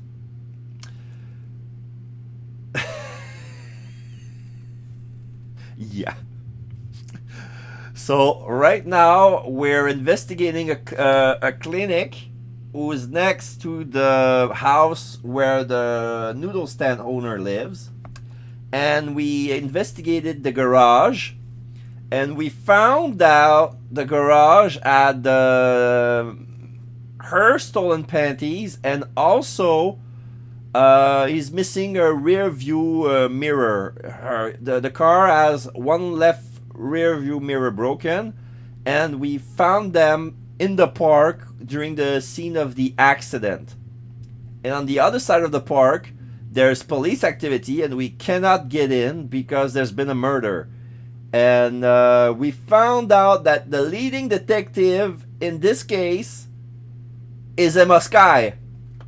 Since it's 7 years in the future, she graduated from forensic school, and now she's a detective. Like, she was a detective officer, and she got a promotion, and now she's a detective. So she's Detective Sky, and she shoot us off because she thought that we were actually children playing,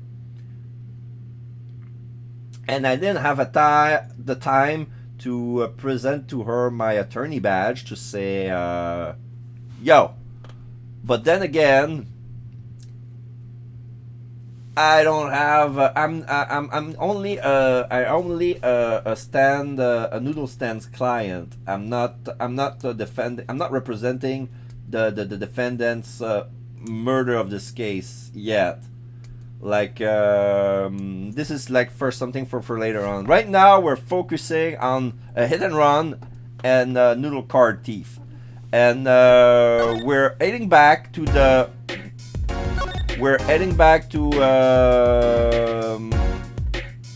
not the Kentucky Mansion.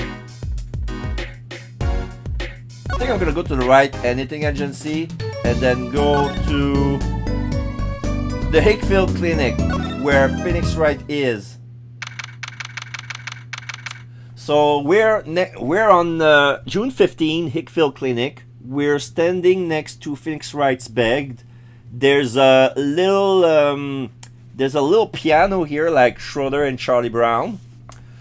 There's a mini piano next to this bed. There's piles of DVDs of the Steel Samurai, the Nickel Samurai, the Pink Princess, and the Jazzy Samurai Electric Boogaloo.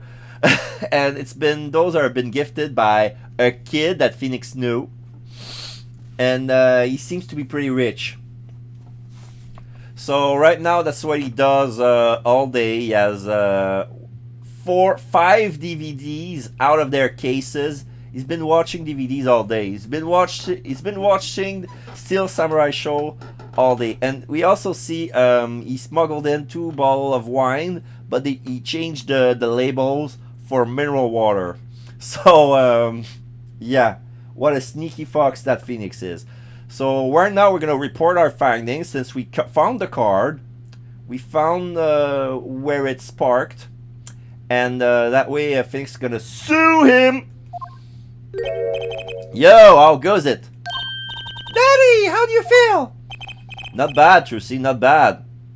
Yeah, he got hit by a car. He flew over 30 feet and hit his head on a telephone pole, and he was fine. The only injury he got was a sprained ankle.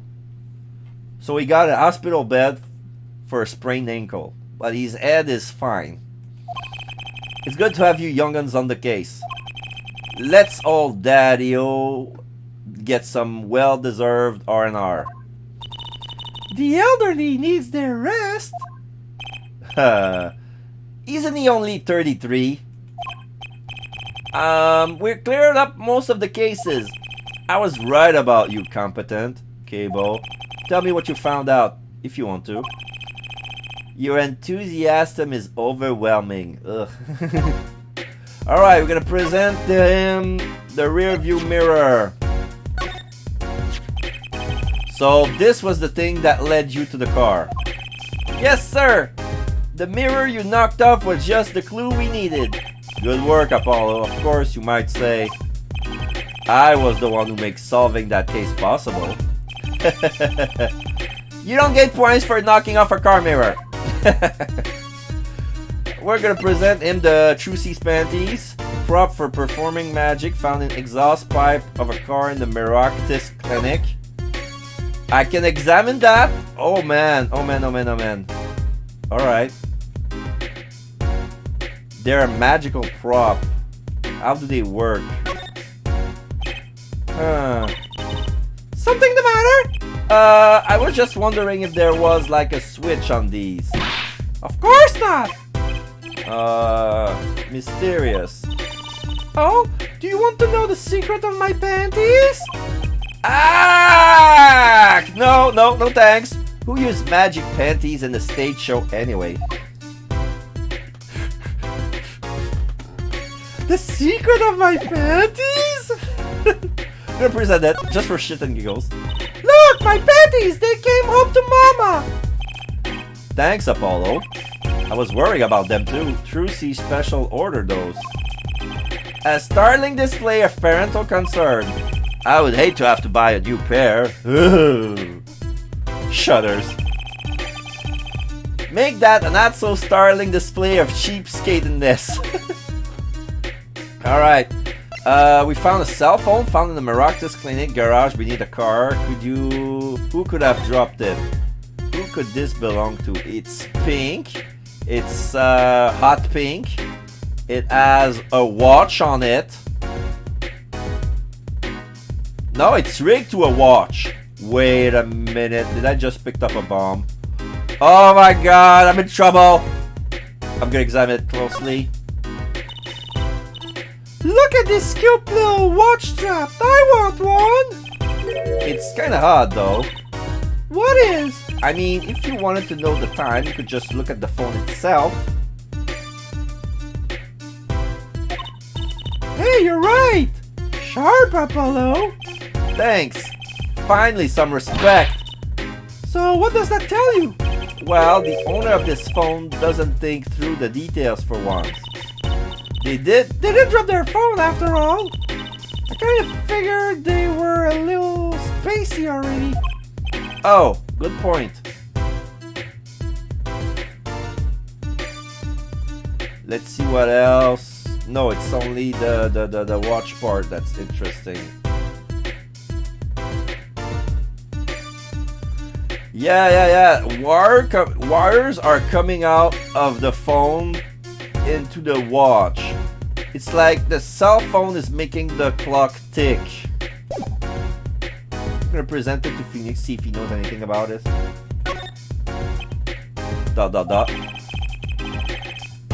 It's actually a relief to be so thoroughly ignored. Okay, it doesn't work. He downright ignores me. Okay, so we're gonna talk to Phoenix. Does he have anything new? Yes, progress report.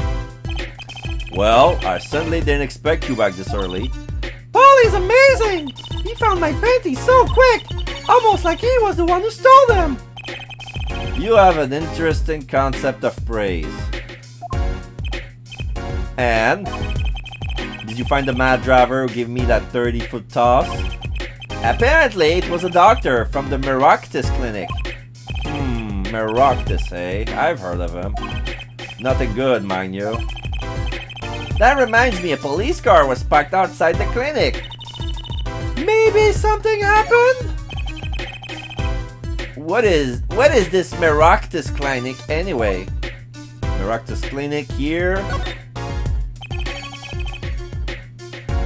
All I've heard are the rumors.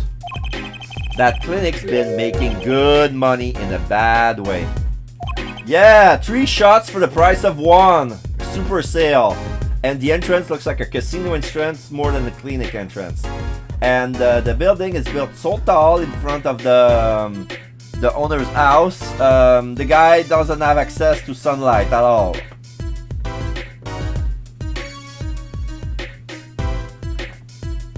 Bad?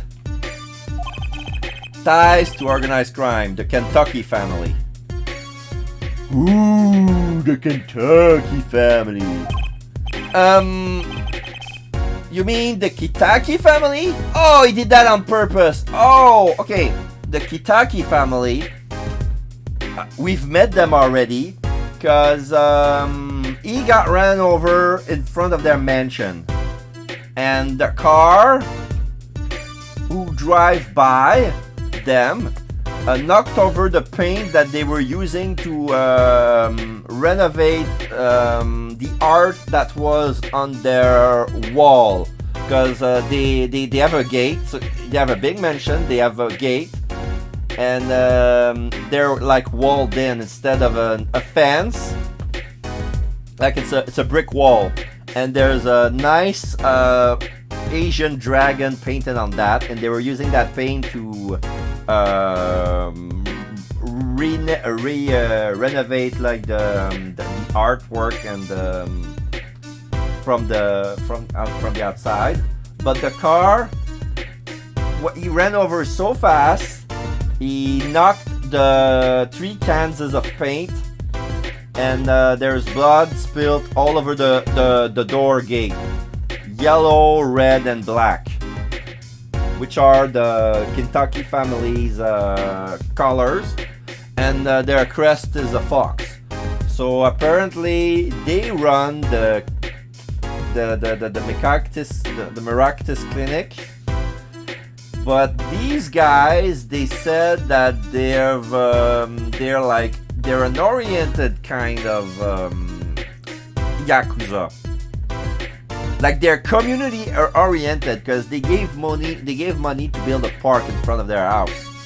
Like the park that's actually a scene of a crime. This is owned by them, and we're not trying to pry in their personal affair, because the lady of the house is brooming, is cleaning it up with the bamboo broom, but inside of the broom there's a hidden blade. So when we ask too much noisy questions, she takes off the blade to see what's it to ya. She has a very husky voice. In the game, they said they have a husky voice, but I don't know how to make a big husky voice. So, cause she's husky herself. She's one middle-aged chubby lady. She's called Little Plum, which is an ironic name because she's not little at all, and Plum because she's not that.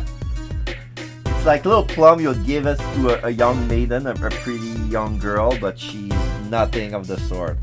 So some injuries you can't take to a public hospital, you see. They use the Maractus Clinic for their patch-up jobs. Interesting. Oh, we're gonna talk about People Park. It looked like something had happened in that park. Ah, a body was found there in unusual circumstances. Something more than unusual than being dead? It's not our concern in any case. Right, let's ignore that and find that noodle stand. Whatever happened to professional curiosity? Thanks, really. If I get tired of sleeping, maybe I'll head down to this Maractus place. Maybe headed up for some reparation, a little legal action would do me some good. Yeah, right now he's in the Hickville Clinic, who was formerly the Hottie Clinic, because this is the same doctor, but he changed his name. It's not Dr. Hardy anymore, it's Dr. Hickfield. He changed his name. But he's the same pervert as you would remember from the old Phoenix Wright games.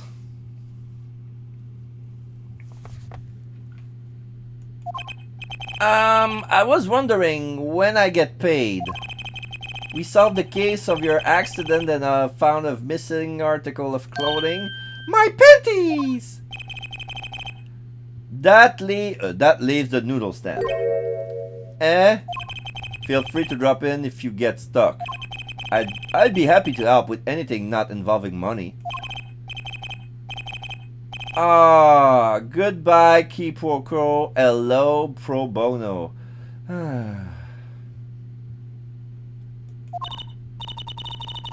Right!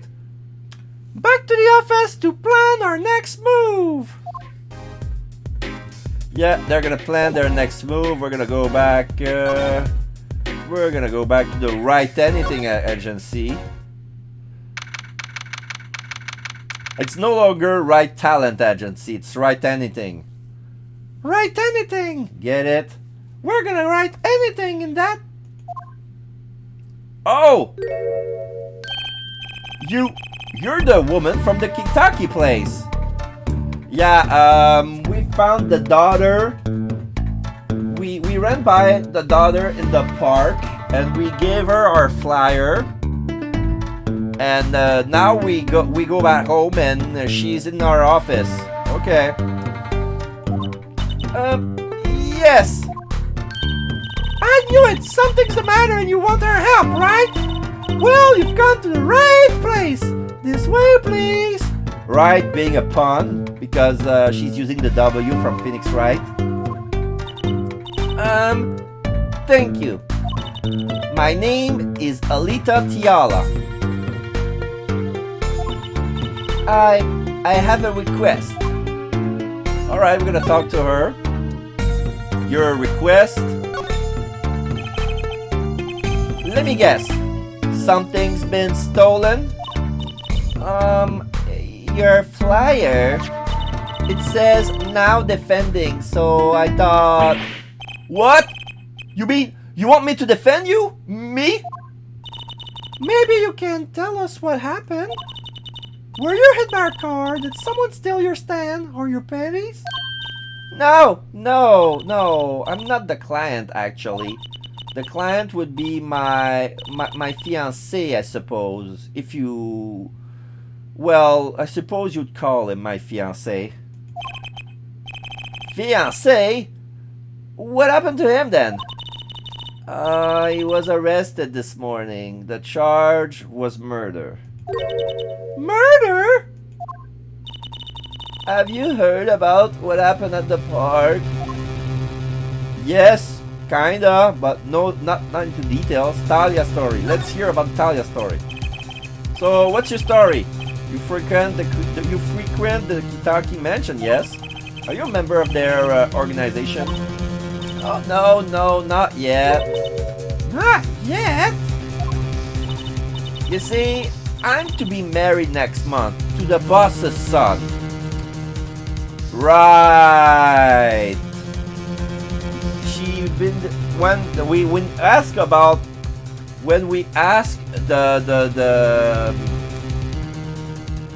the woman of the house, right, the boss lady. Yeah, when we asked the boss lady about her, she said that she was the heiress of the Kitaki family. But she doesn't share their last name. So that would explain it. She's to marry the boss's son. Interesting. The boss's son, so he's a gangster? Yes, but the Kitakis are locally responsible gangster. I thought it'd be nice for a change. Quit my boring job, living the good gangster life. I think you're onto something! Miss Kitaki, I like the sound of that. I'm not sure your daddy would care much for that. Alright, we're talking about the murder in the park. What happened? I haven't been told all the details, but I do know a body was found in the park near the Kitaki mansion. There were a lot of police cars there. Apparently, the victim was shot with a pistol, but I hear the circumstances of the shooting were rather unusual. And your fiancé was arrested for this? What sort of person is your fiancé? Your fiancé. Your fiancé is the Kitaki family's only son, correct? His name is Waki Kitaki.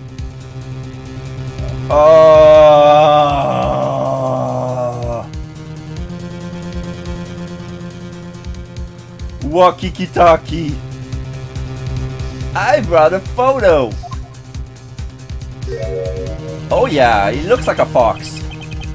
Ah, he's got a bad Badger shirt. He's wearing a jersey, golden and purple. He has foxes on them. He has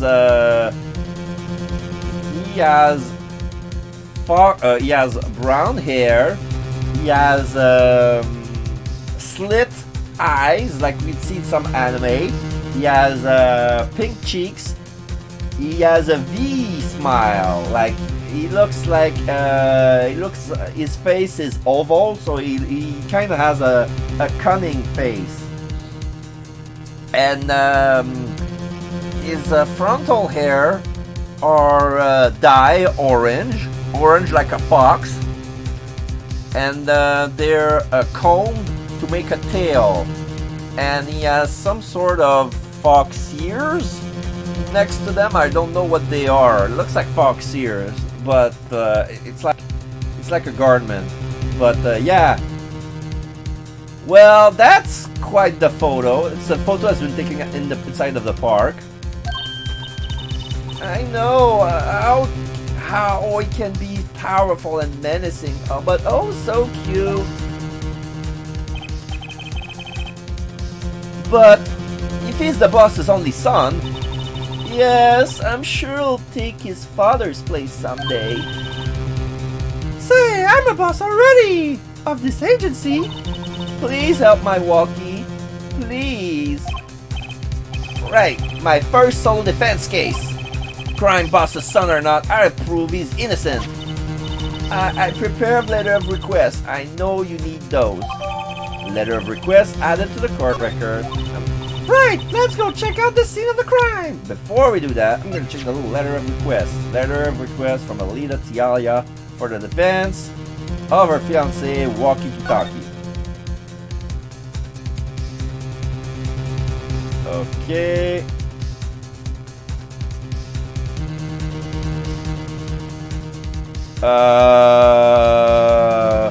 Why is this envelope is written hit request in ink?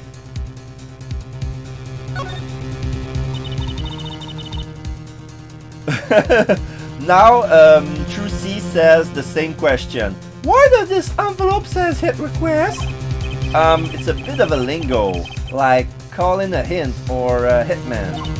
Oh, you mean gangster talk? So does hit mean to defend in gangsterese? Well, hitman? I certainly hope not. Something tells me she used the wrong envelope.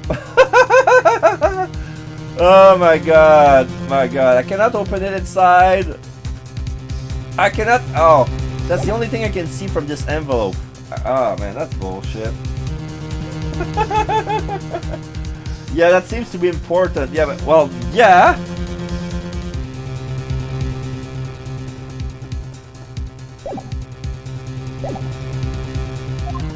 Let's go to the scene of the crime. Alright, I got no more business at home, but can you follow us outside? I don't trust you with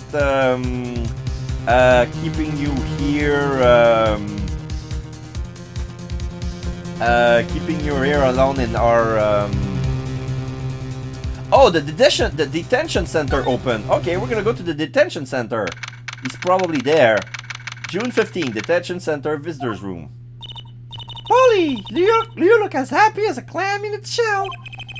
For a lawyer, this is it, the place where the battle begins.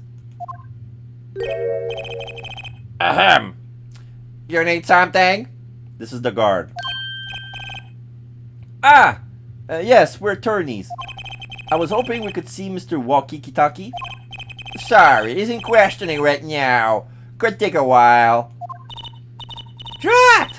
Oh well, guess we'll have to come back later then.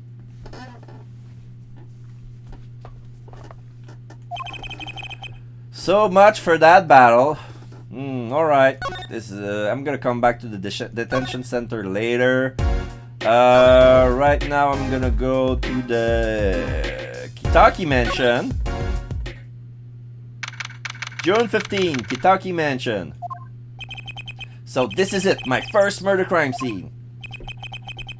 Ah, it's you kids again. Look, can't you find some other place to play? We're not playing! We're investigating, aren't we, Apollo? Sir, I have a letter of request here. Letter of... Huh? Why does it say his request on it? Miss Talia must have used the Kitaki stationery. Excuse me, coming through. Oh! Oh, Okay. Okay, this is weird.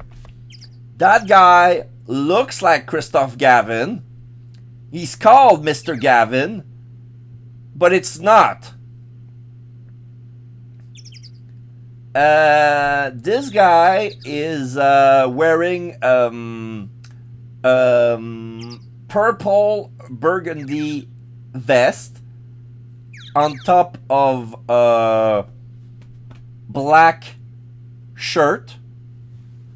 There's he's wearing a chain with the letter G, which is like one large stripe coiled and rolling around itself, like to make a G. So he has some man rings on his thumb. I think he has more jewelry, but I cannot see the rest of his hands. But he's related to our mentor, Christoph Gavin. So I'm gonna give him a voice that looks just like him. Who's this guy? I must say, I'm used to being inspected by the ladies, but this is the first time I felt this way with a man, yeah? Mr. Gavin? Now we see a flashback of the old photo. Yeah, they look alike. Ah, Fräulein, what is a sweet morsel like you doing in such a dismal place? Can I help? Yes! The policeman officer fellow won't let us in! We have even a letter of request!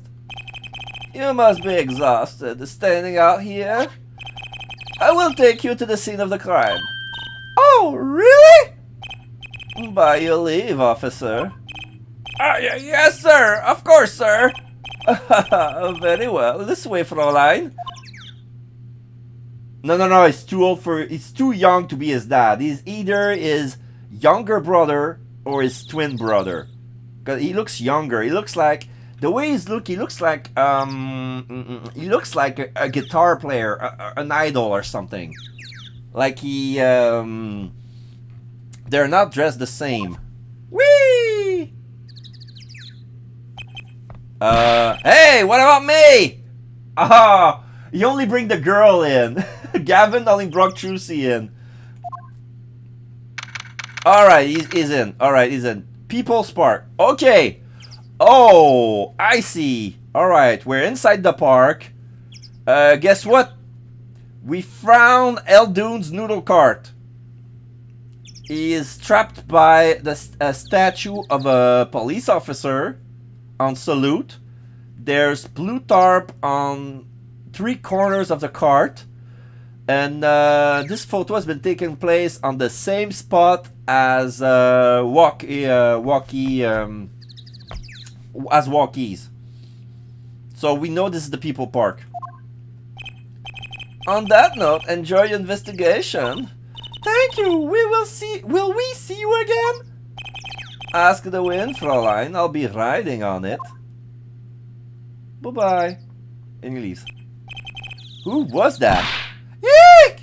Apollo, look! A corpse! What? Hey, it's just a mannequin. Wow! It sure got me. Might I ask exactly what it is you're doing here? Oh, it's you! How did you kids getting here? Alex, do you remember Emma Sky, the forensic scientific in during the Gatewater case? She was she helped us find a footstep for the Badger incident. That's her. She's a detective now. She's wearing her same clothes, but she lose the hat. She still has her special pink specs, and she's holding a big satchels with gadgets and products, chemical stuff, and yeah. And she's antagonizing us since like we look like kids and they won't let us in. But you recognize the theme song.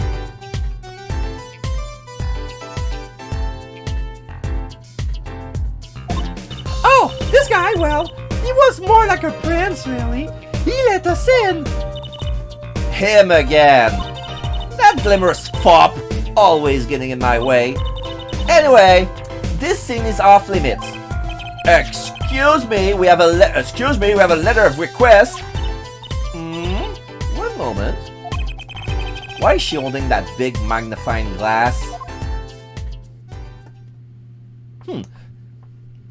I think I'm gonna give her a different voice because I think sometimes I think that all my voices sound alike when I do female voice. I'm sure. I'd recognize that handwriting anywhere. Scientific analysis say this was written by Alita Tiala. Thanks! It took you 30 minutes to figure that out?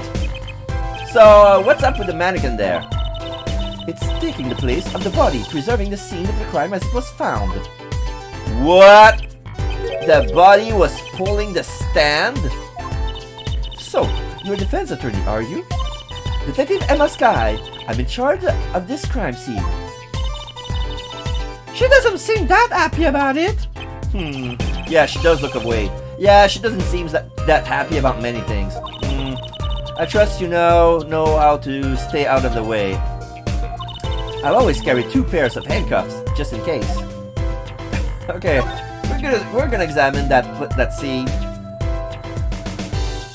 I don't understand why she doesn't like us. We should have told them that we work at Phoenix, right? We work for Phoenix Anything Agency. Alright, there's some sort of trash can in the back. Hey there! No messing with the crime scene. But we need to investigate! Investigations are to be carried out by professionals scientifically. She's not going to let us check out the crime scene, is she? Hey, Apollo! My very unscientific analysis tells me something here is very suspicious. I think I know what you mean. I think I know what you mean. It's kind of hard not to notice. I'd better check out what we came here to find at least. Alright. You know what? I'm gonna try the thing I wanted to show, like, I'm gonna show my attorney's badge to her. If you could spare a moment to take a look at this. Can't you see that I'm really extremely busy? And she's eating a snack. She's opening a bag of cookies or sunflower seeds, and she's munching. Nom nom nom nom. Nom nom nom. Can't you see that I'm busy? Extremely busy. Eating snacks, yes. Busy eating snacks, I'd say. This is going nowhere fast. Alright, this is no good. Alright. That didn't work, so we're gonna keep examining. Yeah, the Eldon, the noodle cart. Hey there, no messing with the crime scene, but we need to investigate. Apollo, look, that stand. It says Eldon. I've noticed. Well, we solved the case of the missing stand at least. Though the circumstances could stand to be better. Yeah.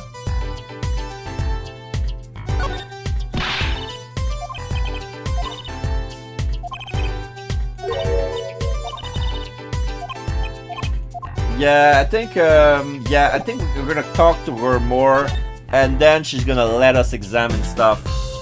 Alright, we're gonna talk about the case. Detective Sky. Quiet, please. It's snack time. Nom, nom, nom, nom, nom, nom.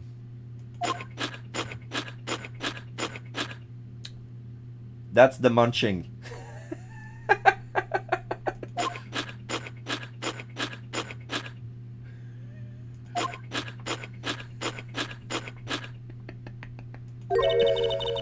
We're not making much progress here. She must not be very busy. I never seem to get a lucky break. Back after 9 years, and they won't give me the position I requested. And then I hear he gave up the defense attorney life. He? Who's he? An ex-defense attorney? Let's talk about your story. Detective Sky. Quiet, please. It's snack time.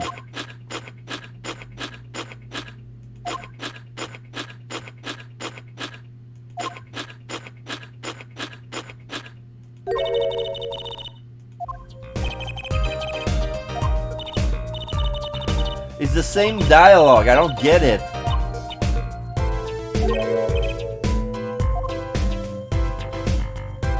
The defendant. I'm Detective Sky. No way.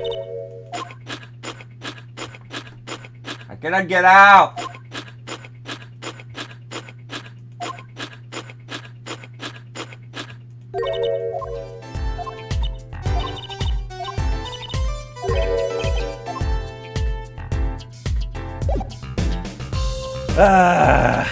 Alright, I'm gonna present something else.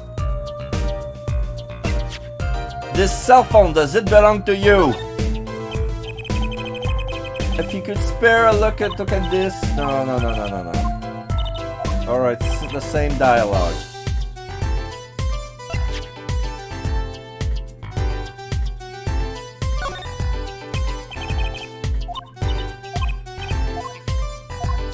Yeah.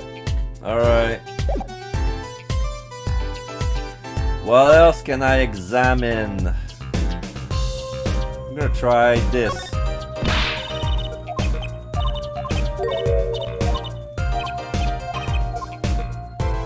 Oh, wait. Something new came up. Need to investigate.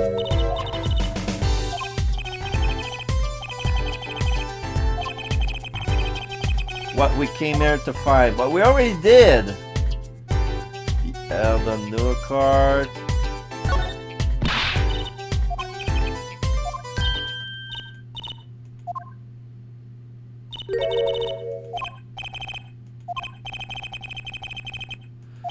This I already. Those circumstances tend to be better. Yeah. This. Oh my God. I noticed that there's the table. There's a table strap on top of the roof of the cart. There's a large metal canister, a large metal barrel that says soup on it, and a big cardboard box that says salt on it.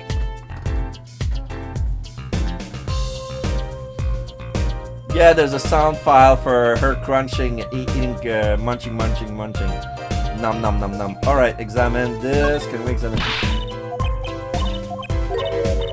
Oh my God, I thought we were in the breakthrough here, but...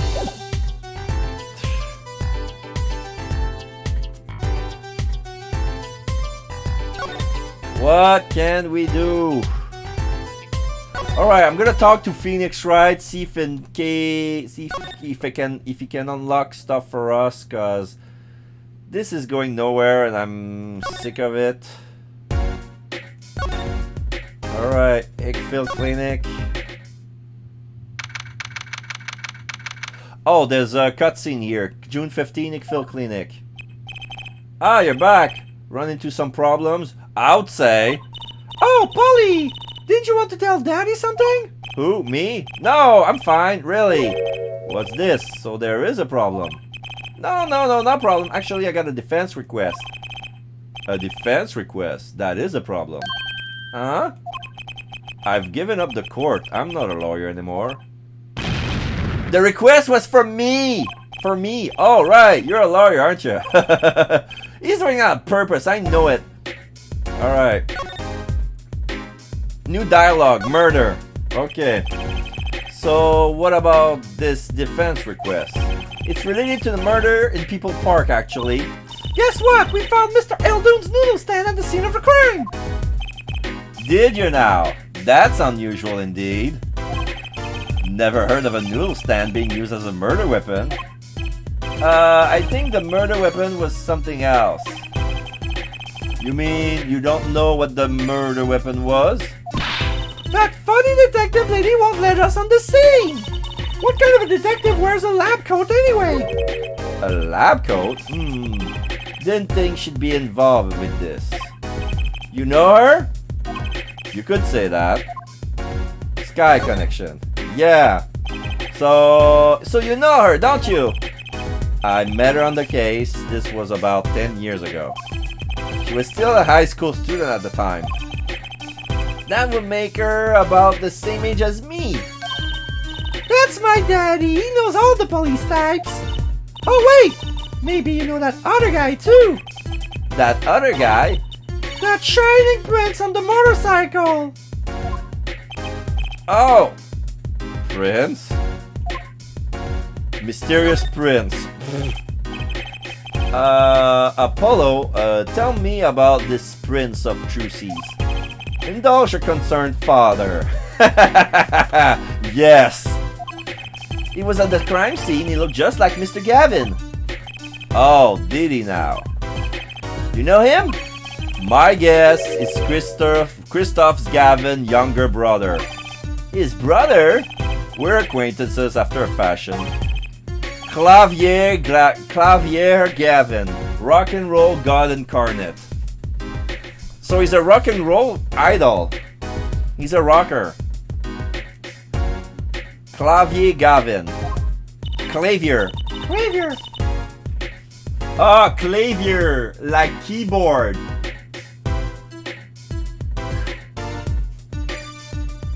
Clavier. What a lovely name. It's so dreamy. I didn't know Mr. Gavin had a brother. Clavier. Like it's I don't know if it's a German name. Clavier, Klaver. Because if it was a C, it would spell clavier. That's French for keyboard. But I don't know if it's clavier or clavier. Yeah, we call that one. And what was he doing out there? I have a feeling you'll be crossing paths again soon. Now, what was the problem again? Having trouble investigating the crime scene in the park? Yeah, that detective woman won't let us. Go to the office. Under the silk top hat, you'll find a bottle of white powder. Try taking that to this detective. White powder? I know it's not what I think it is. Just take it to her. It'll be fine. You'll see. Oh, and tell her I say hi. Okay. So, back to the office. Investigate for a white powder substance. Yeah, that girl is gone. Good grief.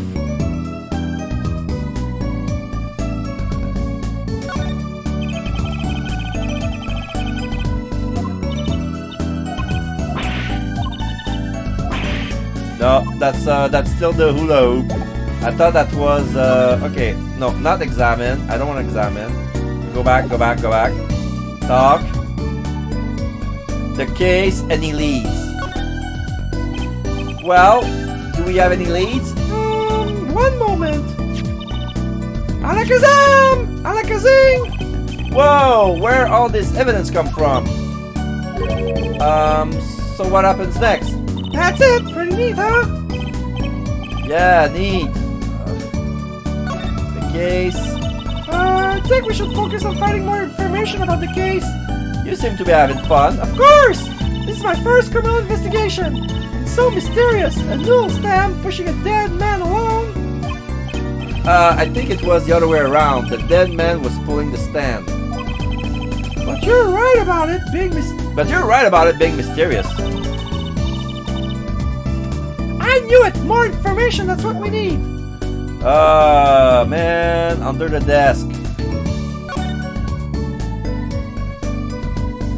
What desk? This? All these legal books must be just right leftovers. There's a lot of unrelated books in there too. Went through the day. Is this the box? Is this the desk?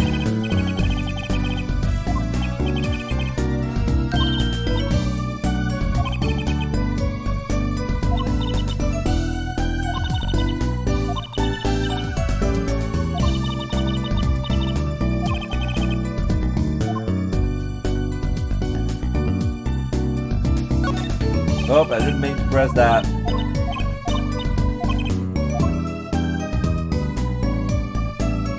Oh, there's a... Is that it? Whoa, that fork is rolling. Nah, no. There's a pile of books underneath that plate of plastic spaghetti, but I cannot reach it.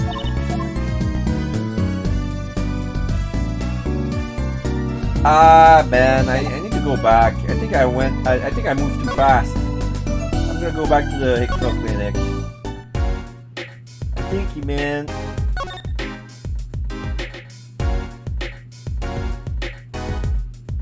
No clues here.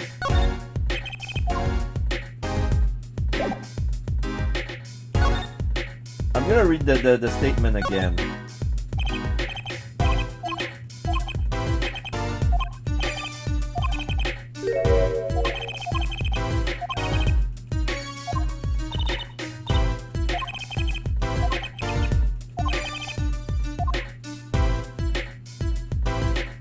Oh man, I think I blew it.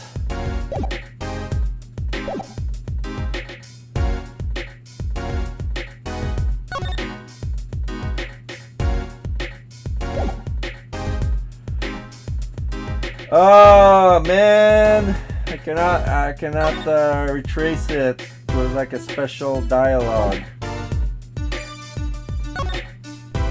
I'm gonna go back at the detention center, see if I can unlock anything new.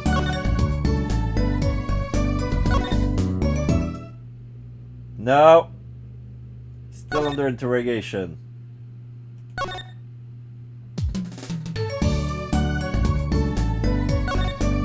Alright, we're gonna keep looking.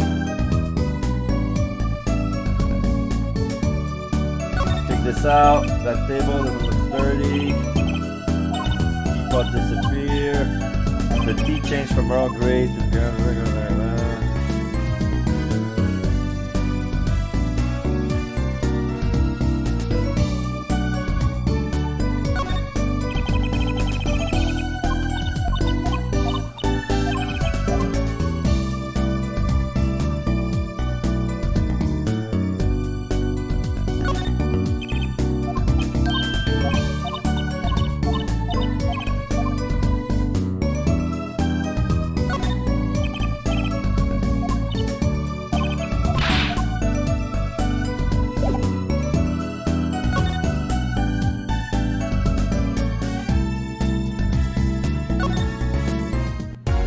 I'm gonna examine Phoenix's room.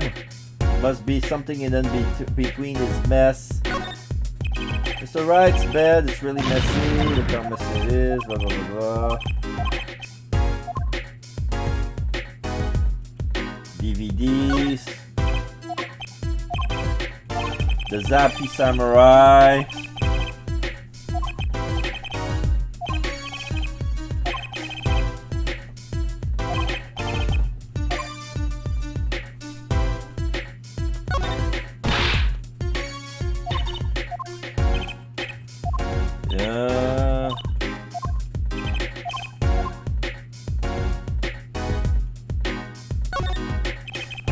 What's that on TV? Looks like some sort of action hero show.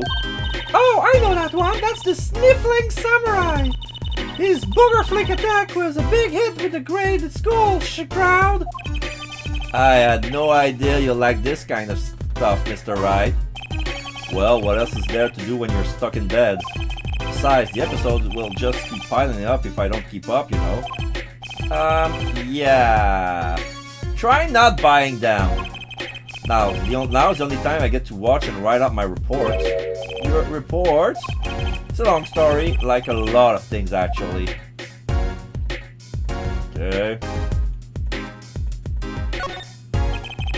No clues.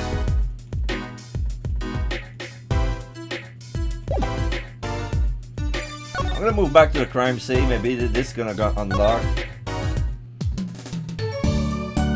Move. Documentation. Move. People park.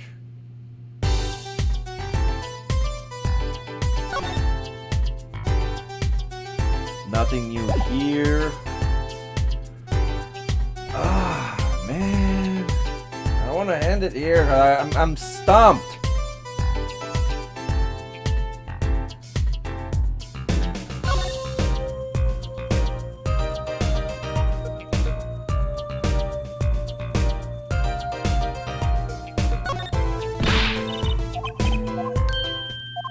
No.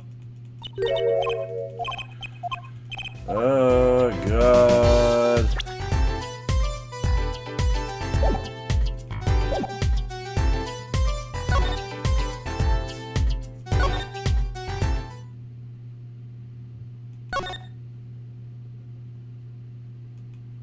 The woman seems to be gone. Is that new? Impressive gain? Nothing else.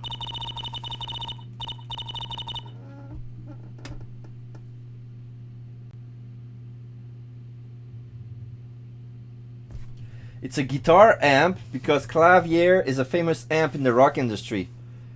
How do you pronounce it? Clavier or clavier?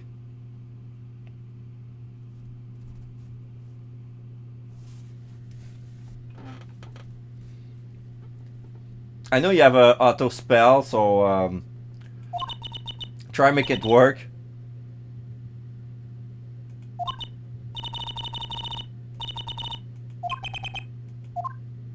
What's that? Several cars are there to flush across the gate. It's almost all dry. This is going to be tough to clean. Impressive gate by the Kentucky man's son.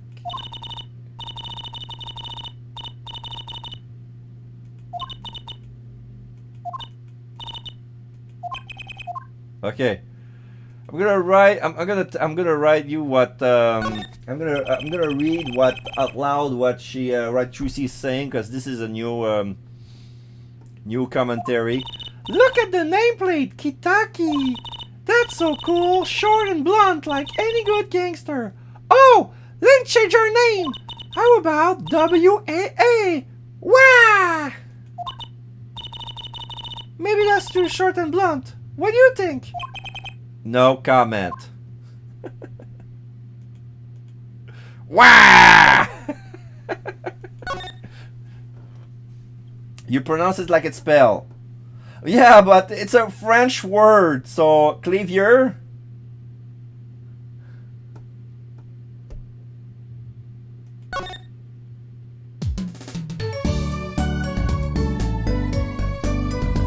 So is it clavier?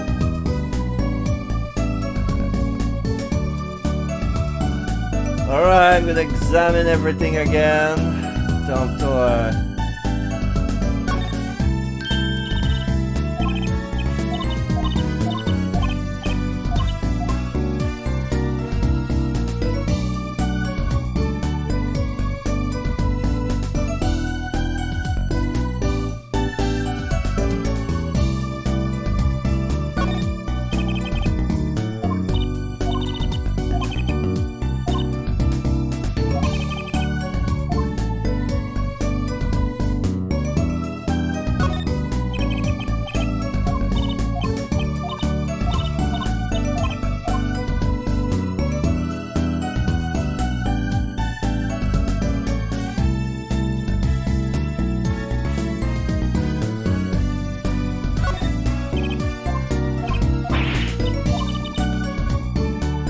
German brand amplifier. My brother had one back in the day. Okay, so it's Clavier. It's Clavier because it's German. All right.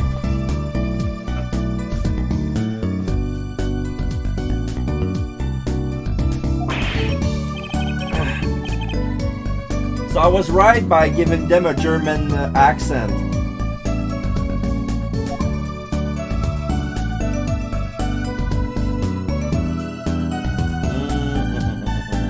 There's a box behind. I'm trying to.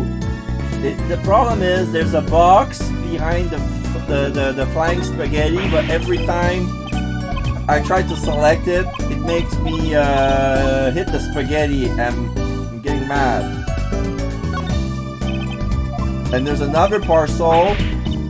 I'm getting the hula hoop.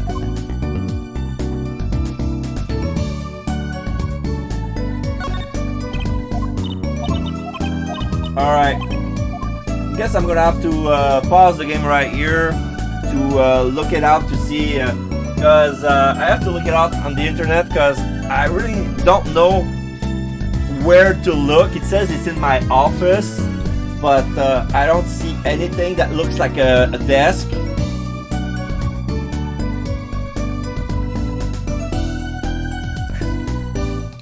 So I'm gonna have to look it up. Like, if you would excuse me, I'm gonna take a short break. I'm gonna give you some Phoenix Wright music in the meantime. Just a second.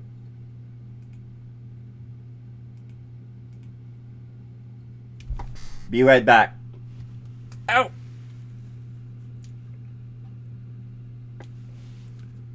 Alright. Be right back.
Okay, I'm back. I should probably listen more because now I see the guy. I just remember I should pay attention more to what Phoenix says. It says it's in the blue silk hat. He did say it. So this must be the silk top hat that Mr. Wright mentioned. I didn't pay attention to what he said because I was reading out loud. Use the anthem until we got blown. Use the anthem until the whole go. Okay. Alright, so I'm gonna stop the music because I put it on mute. Alright, so this is the silk top hat Mr. Wright mentioned. Let's take a closer look, huh? Woo! There's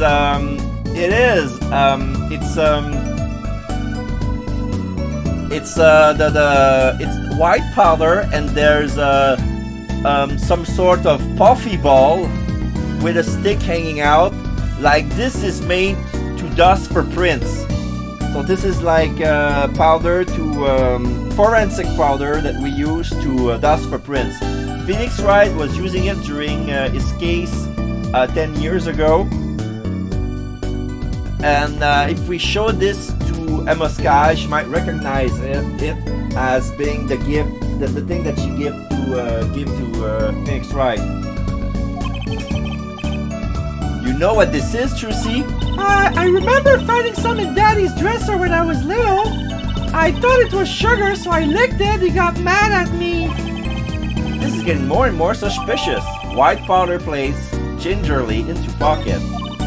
Let's go talk to the detective. She's sure to know what that white powder is. Yeah. Alright. So... documentation. Move.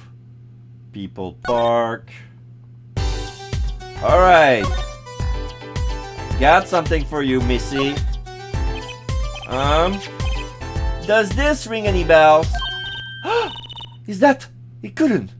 Where did you get that? I brought it from the office.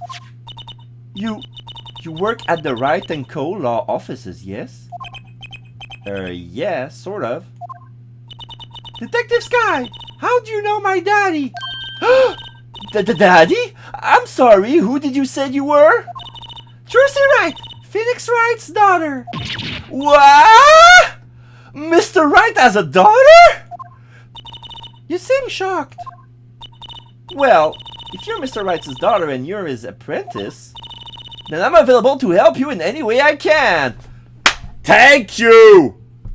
Why was it so hard? Why can't we just talk and say, look, I work for Phoenix Wright? No!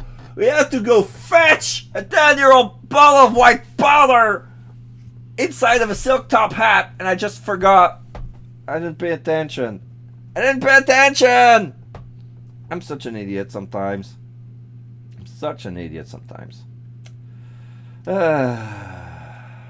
Alright. Oh, thanks. You can start by not calling me Mr. Wright's apprentice.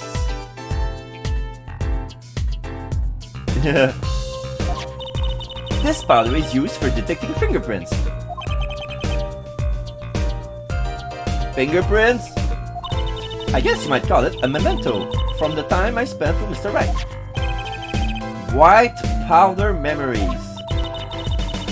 If you find any evidence with fingerprints on it, please let me know. We'll dust for prints. Well, she's quite the eager beaver all of a sudden. Alright, let's talk with her. Alright, now all the check marks that we have that she was too busy eating snacks, they're all done. We can talk to her seriously now. The case. The report came in late last night. The body was found much as you see it now. Except it was a real body. But why? Why was the body put in a noodle stand? If I knew the answer to that, I wouldn't still be here. Well, was that the cause of death? What was the cause of death? A bullet wound to the temple. He was shot by a pistol. A pistol? Not the easiest thing to come by in this day and age. Unless you're a cop or a gangster. Incidentally, the victim's name was Paul Maractus. I just received the autopsy report, in fact. Maractus autopsy report added to the court record. Okay, so the owner of the car who ran over Phoenix Wright is dead, but he was found pulling a shopping cart that was stolen. Alright, does that make any sense? We're gonna read that now. I mean, really, what's up with this case? It's enough to make me want to run off, putting a mysterious noodle stand behind me. Not so mysterious, actually. We should tell her, Apollo. After all, we know where the stand came from. A likely story. I didn't come here to play games, you know. Actually, we do know where the noodle stand came from. The The noodle stand owner is Guy Eldoon, age 46, gender male, proprietor of the noodle stand Eldon's Noodle. One stolen stand found. Who's the old guy? This is the proprietor of Eldoom's Noodles, Mr. Eldoom himself. He's famous in this part of town. Not bad. I guess Mr. Wright picked the right kids for the job. That saved me a lot of work. Thanks. Noodle stand added to the court record. What sort of person was the victim anyway? You mean, what did he do? He was a doctor. A doctor? Oh, I'm starting to see a connection here. Your story. Who? Me? I'm just a supervisor for this crime scene. Detective Sky. I was out of the country for a while. I came back to be a forensic scientist. Oh, were you studying abroad? Something like that. I was studying in Europe. Forensic science, mind you. But when I got back here, they threw me into criminal affairs, just like that. Why didn't you just become a forensics expert in Europe? Well, I suppose that was an option, but I had a lot of favors to repay to people back here. Favors? Wasn't she in high school when she left? What? What's that look for? I was involved in the incident before I left. But Mr. Wright and his people helped me out. I owed them. Really? I had no idea. If she's been out of the country for a while, she probably doesn't know about Mr. Wright's current, state of affairs.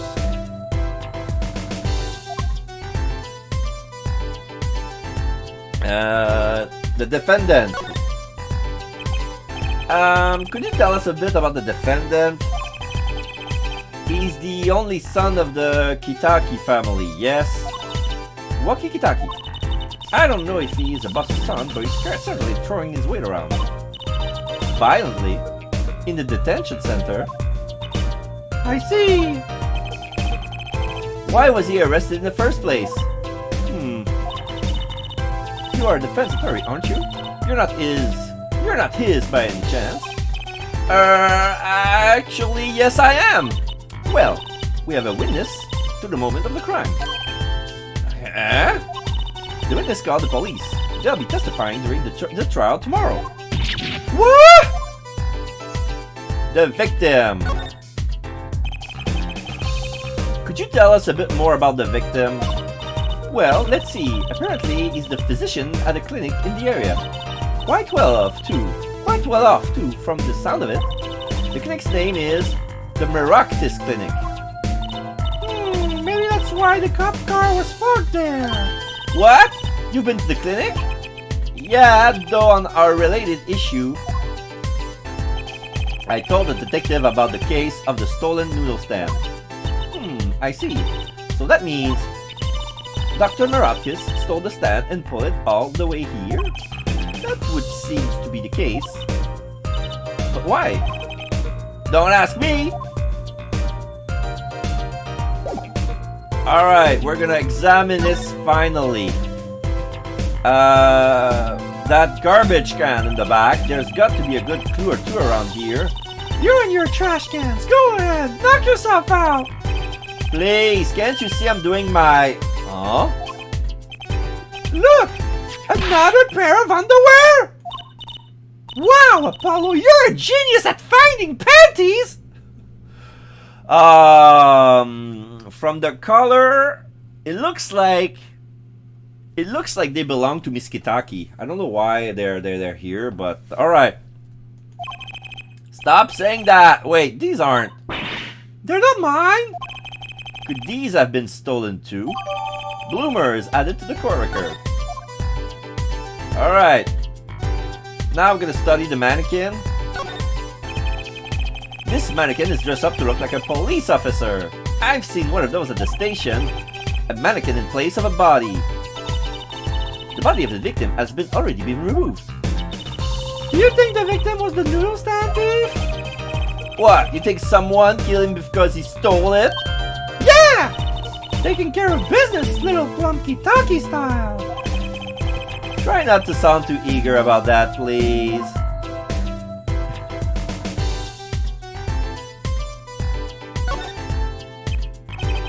And this is Mr. Eldoon's noodle stand, obviously.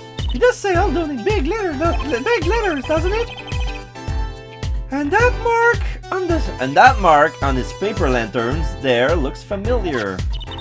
He's going to be a little weird telling him what with the corpses and all. Anyway, that wraps up 3 of our cases. That's right! Congratulations, Apollo! And leaves us with 1 case that's worse than all 3 put together. Murder.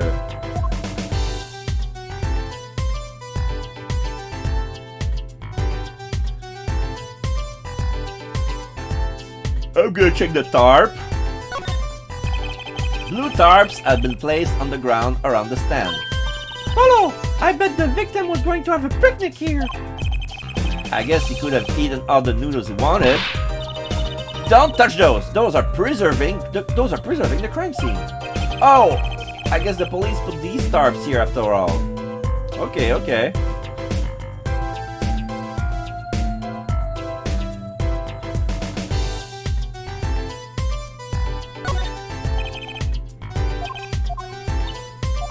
Sorry, I clicked on the mannequin again.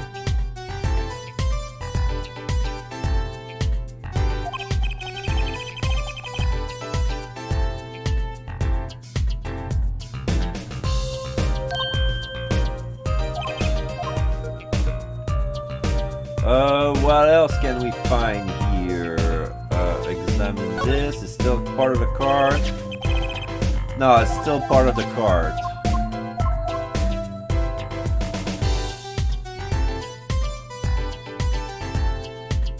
Can we...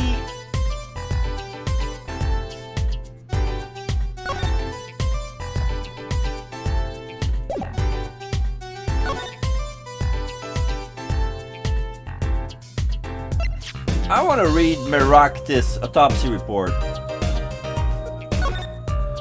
So, victim's name, Paul Meraktis, age 46, male. Estimate time of death, June 14, between 10:15 and 10:45 p.m. Cause of death, damage to brain resulting from bullet wound. Points of interest, entry point, right temple. Okay, he's been shot from the right side of the brain. Okay.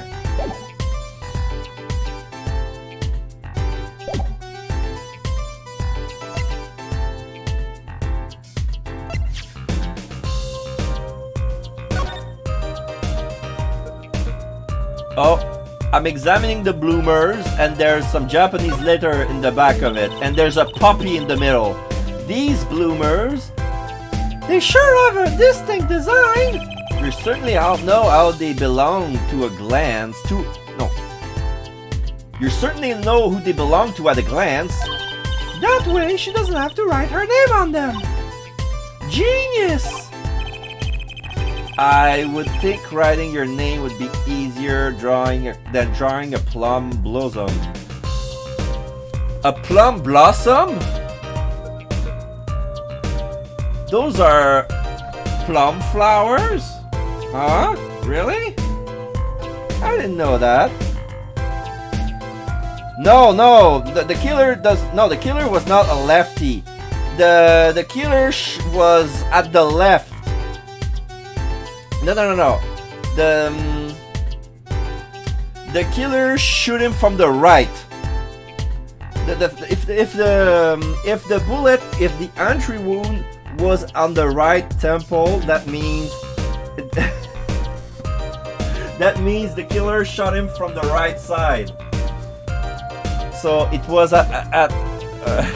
anyway, you'll see. So yeah, those are definitely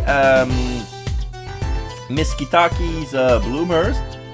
I would think writing your name would be easier than drawing a plum blossom. Alright. Let's check the noodle card. Oh, this is what I wanted to do. Now I can check the whole card like that. There's a bucket near the handle. The table here.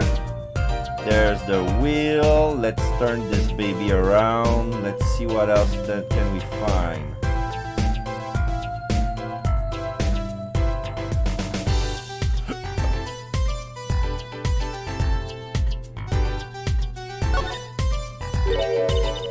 Huh? Look at this, Apollo. Mr. Eldoom spelled his name backwards on the side.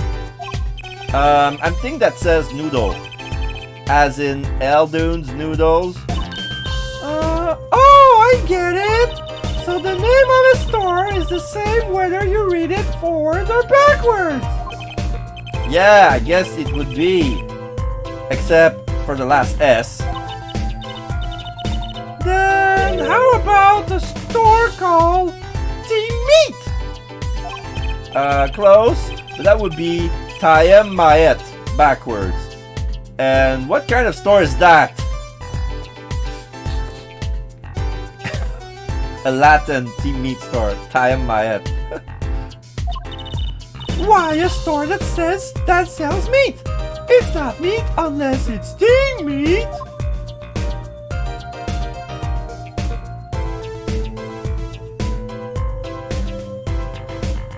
Does it says anything else? It's just the...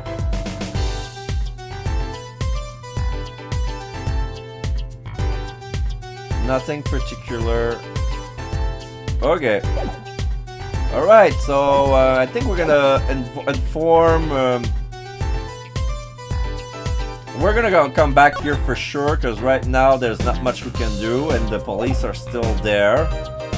So, we're gonna move back to the Kitaki mansion.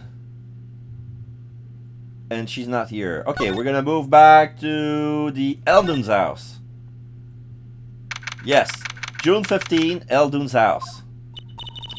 Oh, Mr. Eldoon! Hello? Looks like he left. And we found his stands and everything.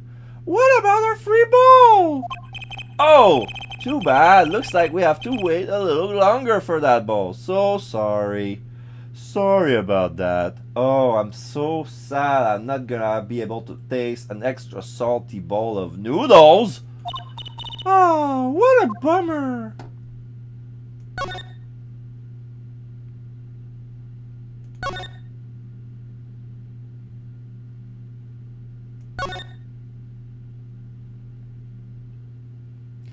I'm gonna expect the whole garage. I'm pretty sure that maybe there was something left. Oh, there's a cat here. I didn't notice. Hey, a kitty cat! Here, kitty, kitty, kitty, kitty. Yeah. It's not coming down.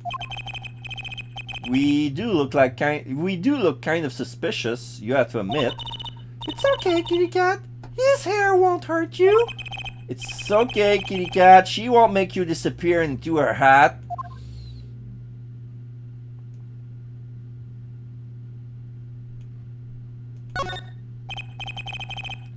Look, it's a folding ladder. Polly, that's called a stepladder. Come on. A step ladder? How is that different from a regular ladder then? It's a much more complex piece of machinery. It's like a two ladders stuck together. So you admit that basically it's a ladder, right? Wait! You have to look past the form at the presence of the thing. Can we talk about something else? Like, this is like some sort of a running gag in the Phoenix Wright games. Like, we see a stepladder. Well, why does it call it a stepladder? Isn't that a regular ladder? It was like, no, this one is like bent over. So it's like a really long ladder, but you just fold it in half and then you hold them together and you can step on it. But you admit it's a ladder. No! Shut up. It's like, they're going nowhere with that. So this car belongs to someone at the Maractus family, and it hit Mr. Wright. Mr. Wright sprained his ankle, and the car lost a side view mirror. This car versus Mr. Wright, not quite the match of the century.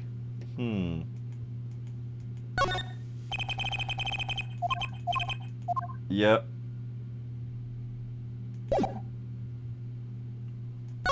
I'm gonna move out of here. Elvin's house.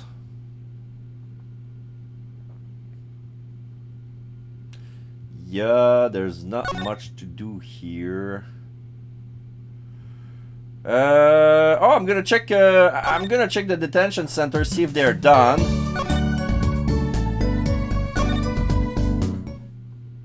Nope, they're not done. Okay. So what's left to do? What's left to do? Back to Ickfield Clinic?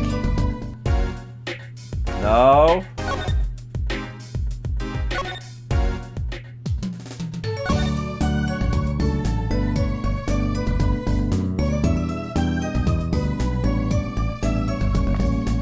Oh dear, I don't know what to do, what to do.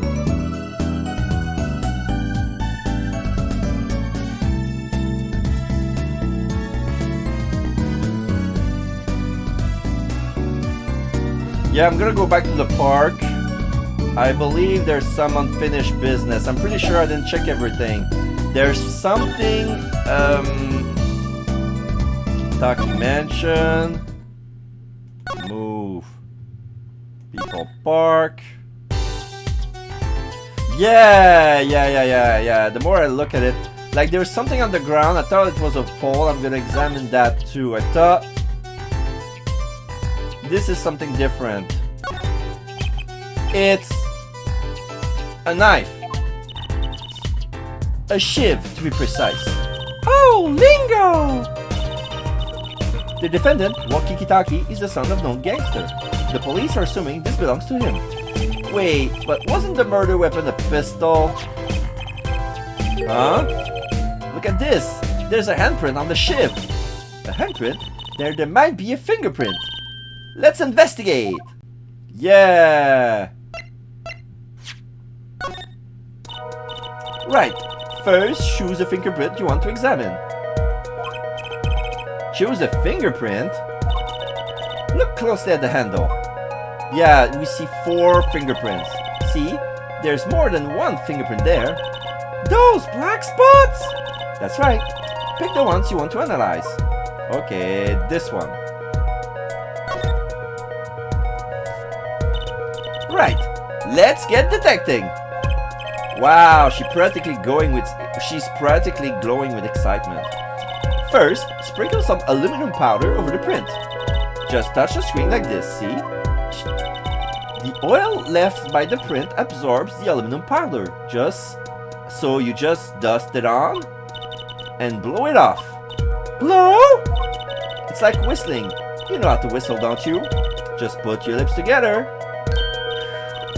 Wow, amazing, it's magic! Heh, isn't it though? Right, let's give it a shot. Incidentally, it's important that you cover the entire fingerprint with the powder. That's for prints, alright.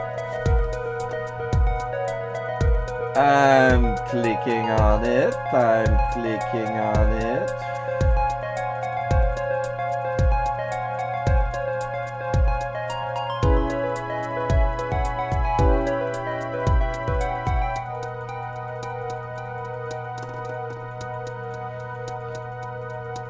Yeah. In this game, they want us to blow on the DS to remove the powder. But I don't know how it's gonna be interpreted. Like, which button should I press to...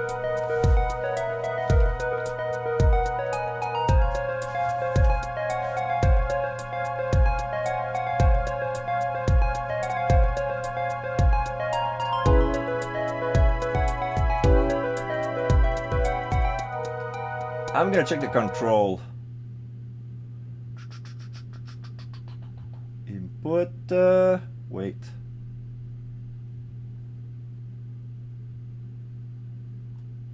Controls configuration. Alright. So, XDZS.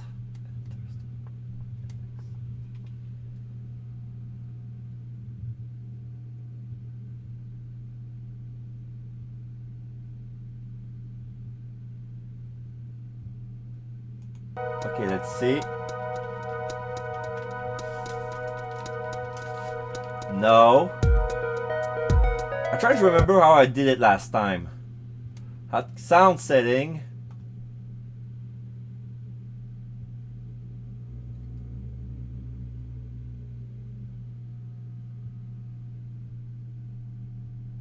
Oh.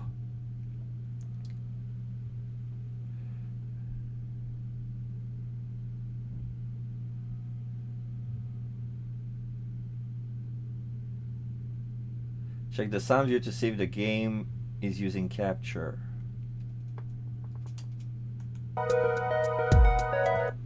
Sound setting.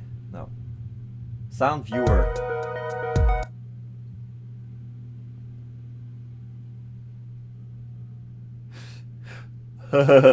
This is why they call them bloomers, because they had blossoms on them. Lol. Alright. Nice joke, nice joke. Okay.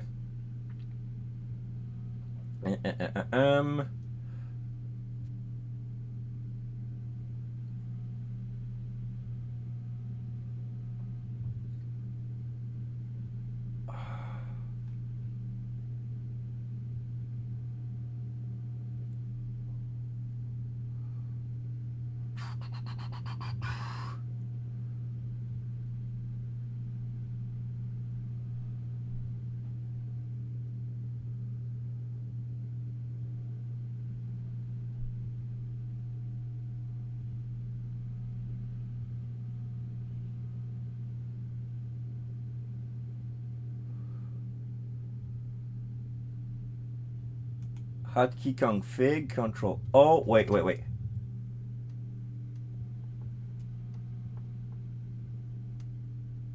Oh, microphone delete. Perfect. I'm gonna press the delete button. Yeah, there you go. I need to remember that trick next time. Good, clear, quite impressive. Next, to match the print. The police office had samples so you can tell whose finger these prints belong to. That doesn't sound as much fun as actually finding the print. Okay, pick the person whose prints you think it is. You probably have a good idea whose knife this is already. Alright, we're gonna check with walkie-talkie. We're gonna compare. Comparing. Looks like a perfect match. Yeah, it's a perfect match. So the fingerprints do belong to the defendant. Yes, isn't it amazing? Ah, the power of science. It's my life. Apollo, she's sparkling. And I'm dimming. Look sharp, spit up. The real fight is yet to come. Chin up, Polly. The trial hasn't even started and I'm already losing. Knives added to the court record. Okay.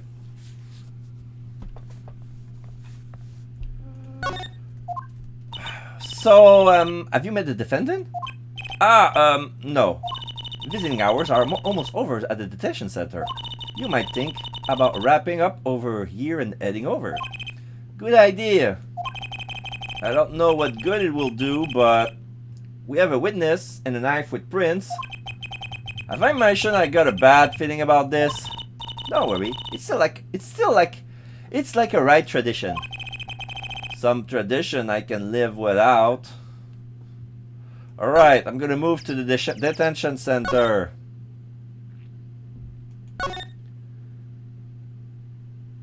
Right, anything agency?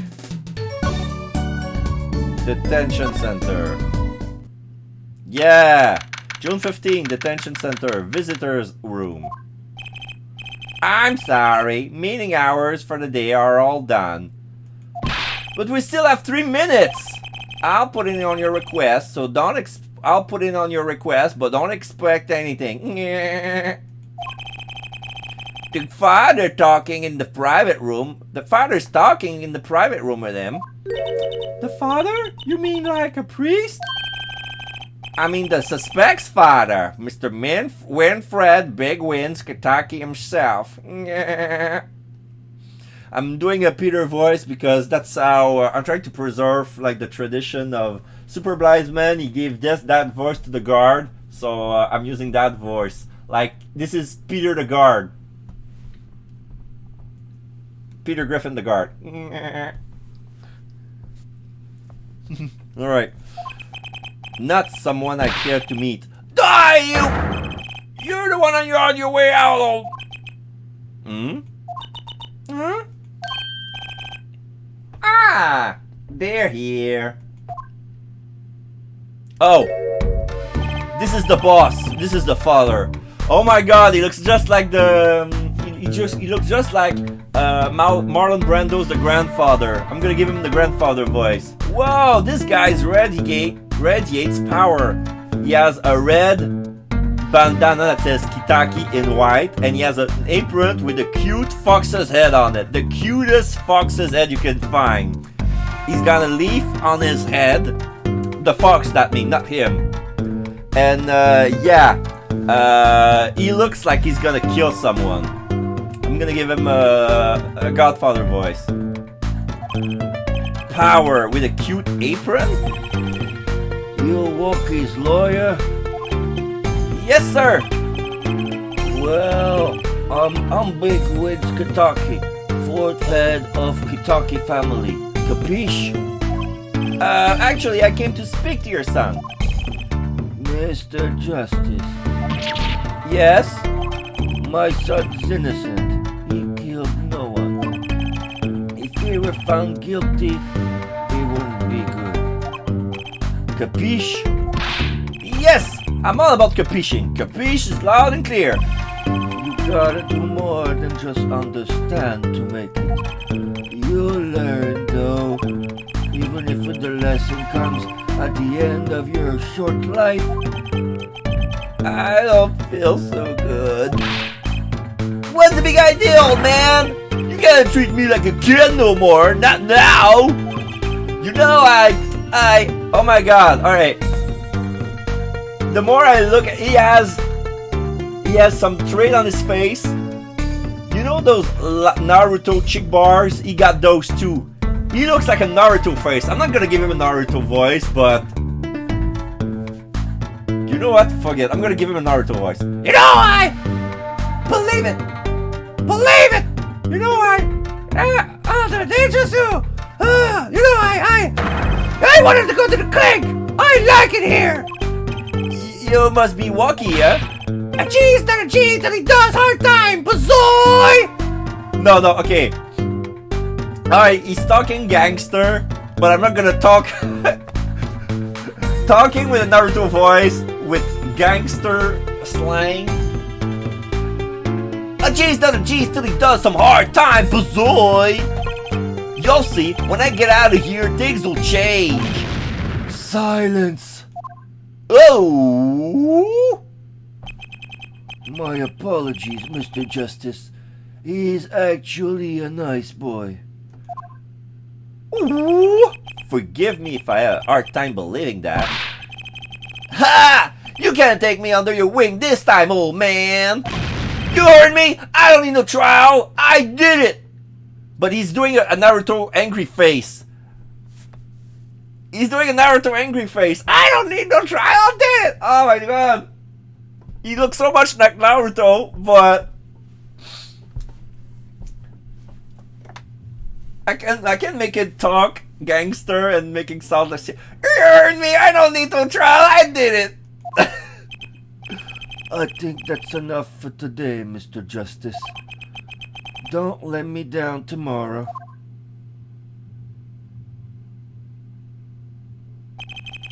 So much for talking to our client. Well, it's been 3 minutes. But we made so much progress today! We even found my panties! I had fun at least! Of course, the biggest mystery of all remains, how am I supposed to build a case for the trial? Oh, almost forgot! It's time for my show! Tonight I'm performing at the Wonder Bar! You should come check it out! To be continued. Oh. Do you want to save?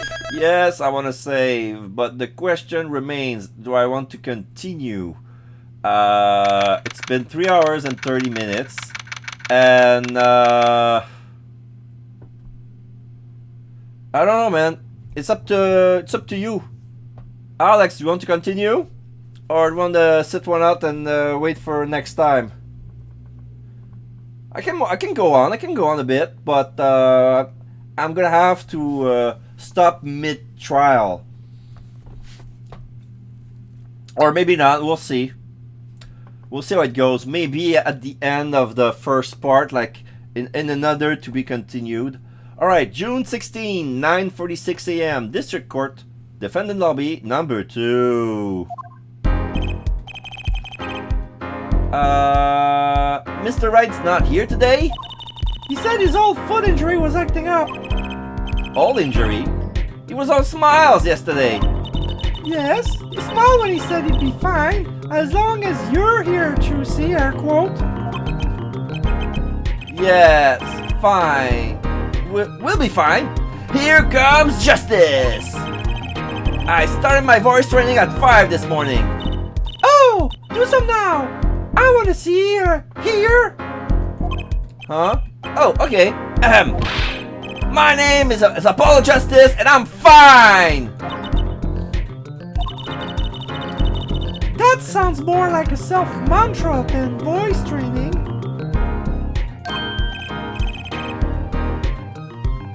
Question mark, I'm fine, you know what I'm saying? I'm fine, know what I'm saying? Ah! Good morning, that's Walkie. Yo, sup? Hit me with a guilty verdict, G. See if I care. You just hang loose and let things go with the flow, you know what I'm saying? Not really. Walkie, don't be running your mouth like that in here.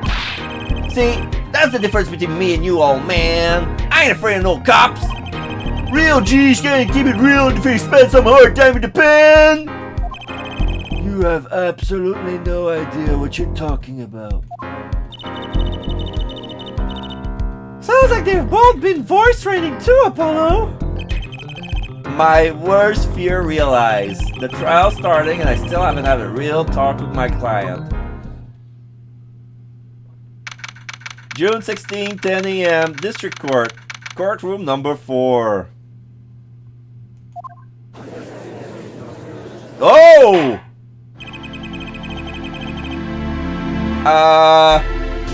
I just had a quick look at the prosecutor's bench, and guess what? Guess who's prosecuting? Guess. Alex. You'll never guess. Come on, don't be shy. Are you away from your cell phone? I know you can hear me. Don't make me come get you! It's Clavier. It's Clavier. Gavin is the prosecutor. The younger brother is a prosecutor, and the older brother was in jail. Alright. Court is now in session for the trial of Walkie Kitaki. The defense is ready, Your Honor. Ready to rock and roll there, Judge. Ah, it's him, the guy from yesterday. He's a prosecutor? No, not Miles Edgeworth. It was Gavin. It was Gavin.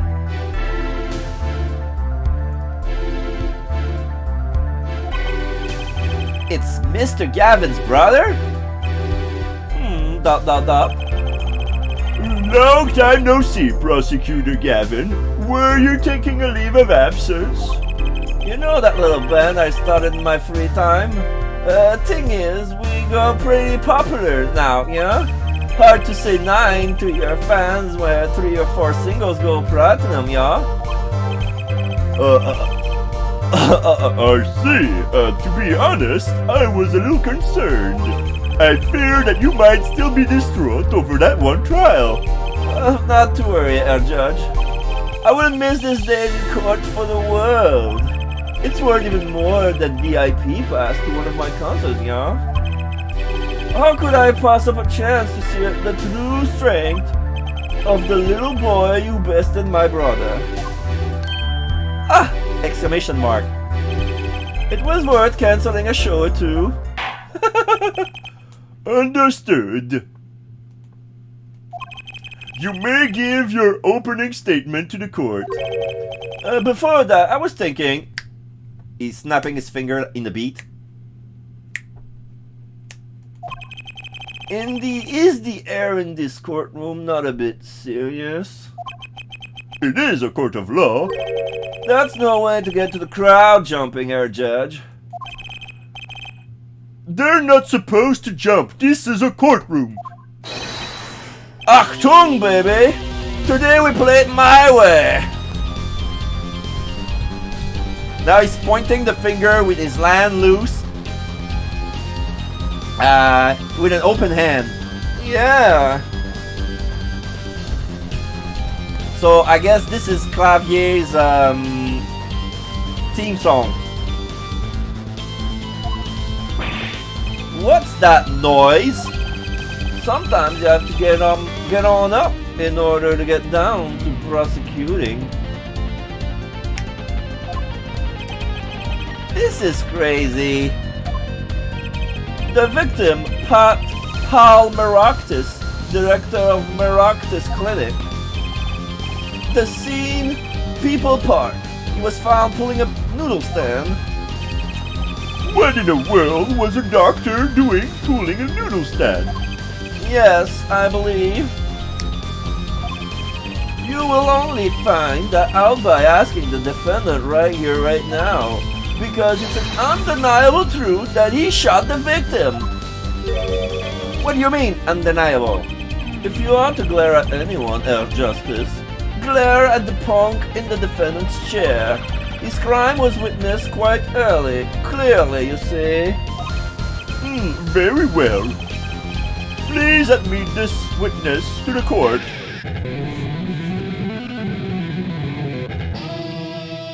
He's playing air guitar, but sounds comes out.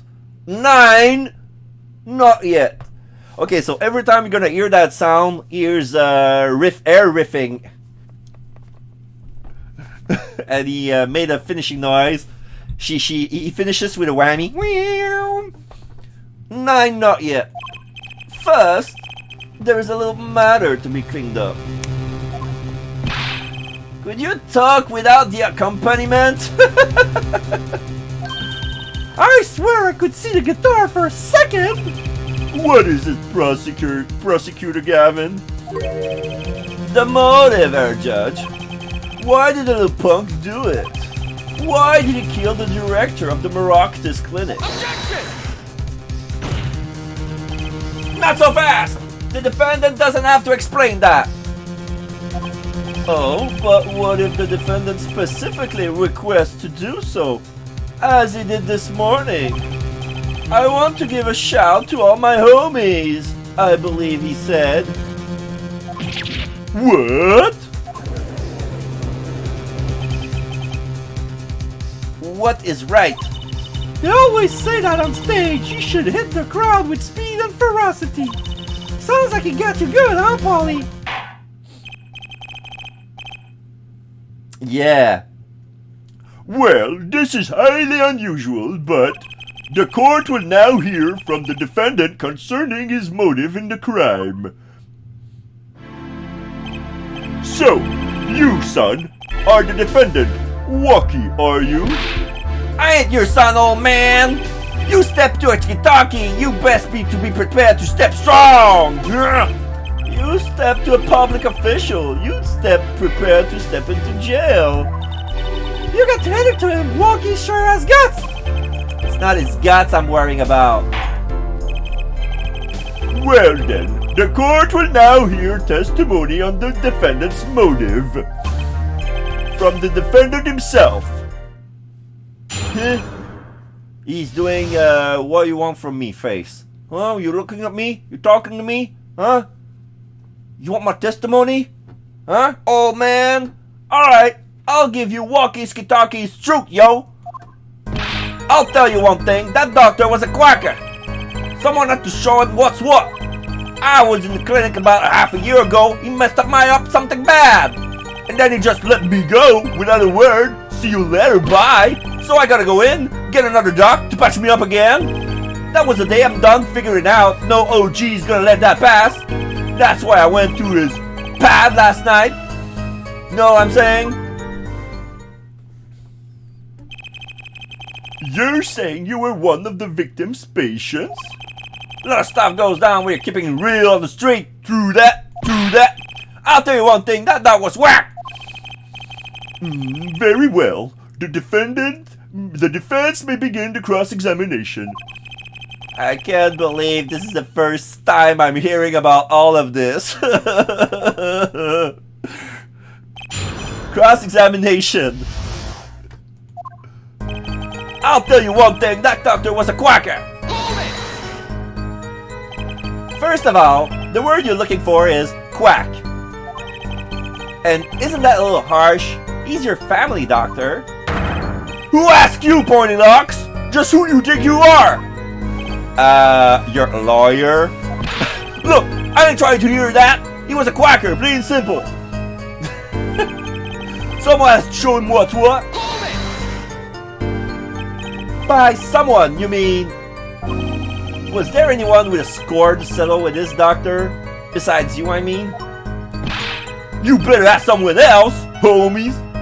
Why do I care, Holmes? I made up my own mind and did what had to be done. Straight gangster style. But why were you so mad at this doctor? Yo, sit back and listen while I drop it, G-Man. I was in his clinic about half a year ago. He messed up by something bad. So you were a patient at the Maractus clinic half a year ago? For what reason?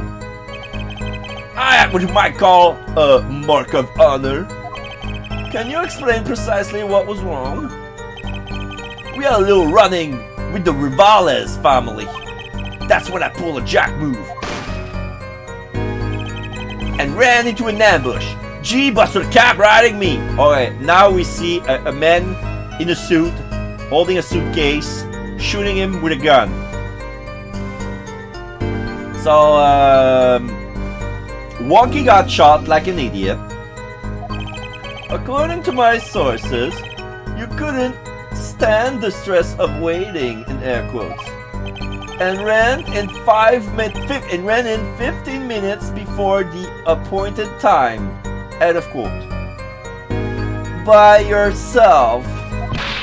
Hey, I was more than a match for those guys. So you were carried from the Maractus clinic from there? Apparently he was shot in the heart. Shot in the heart and he's still alive? I can catch bullets between my teeth, but I never learned how to catch them with my heart. The bullet stopped just short of my thumper, you know what I'm saying? I should have been golden if they weren't for that whack doc. Can't even take out a stupid bullet. So, as you say, the surgery was a failure. That ain't all of it, Holmes. And then he just lets me go without a word. See you later, bye. What do you mean he just let you go without a word? What do you think it means? It's whack, that's what. I'm not sure what that means, but it sounds bad. It sounds as though F. Doctor wished to hide his mistake. This is why he lets the defendants go. He's a liar, straight up. He's a badder G than me. So I gotta go in, get another doc to patch me up again. So this bullet is still... You know it, I can still feel it. Right there in my chest, pressing up against my heart. Your words are like a bullet shot straight into my heart. Lyrics. Yeah. Or something to that effect. Incidentally, that's from one of our hit singles. Well, that sounds like a straightforward case of malpractice. Word, G-Man. Weren't no accident, that's for shizzle. It seems that there were issues with this doctor. Man, putting him down was like doing the world a favor. Psh. Walkie, please consult your lawyer before saying things like that. Chin up, Apollo. Back straight. But why did this mistake only come to light that day? It was found during the family health checkup. The family checkup?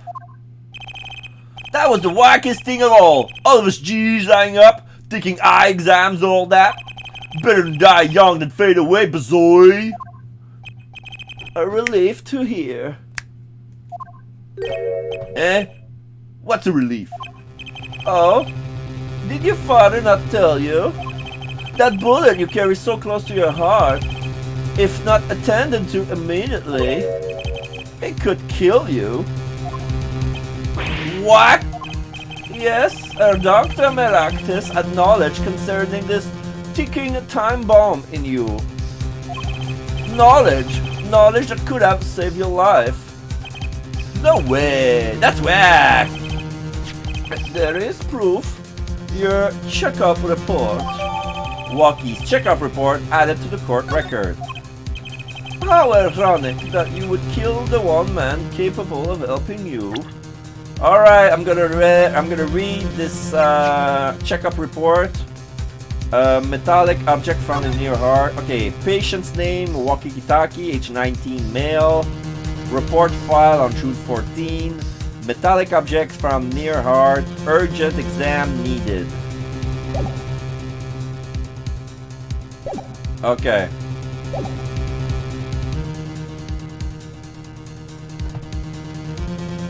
I'm not inclined to believe him whatsoever except for the part that he was shot. Yeah. He has a grudge. Yeah, he has a grudge. He has motive. But just because his knife was found at the scene of the crime doesn't mean he carried the deed.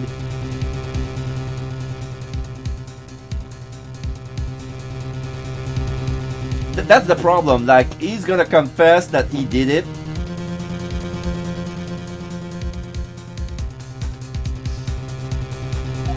You're almost as careless as he was.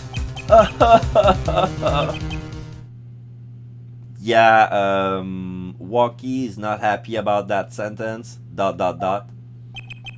Apollo ...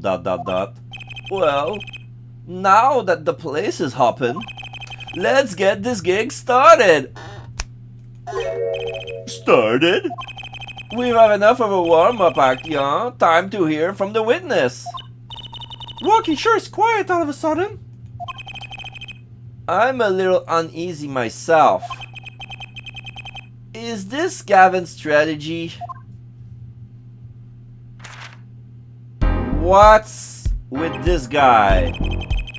So, you will tell us your name and occupation. Something much worse went down. He's trying to protect something that's obvious. Okay, alright. So, we see a man who looks like a scholar. He's reading a book.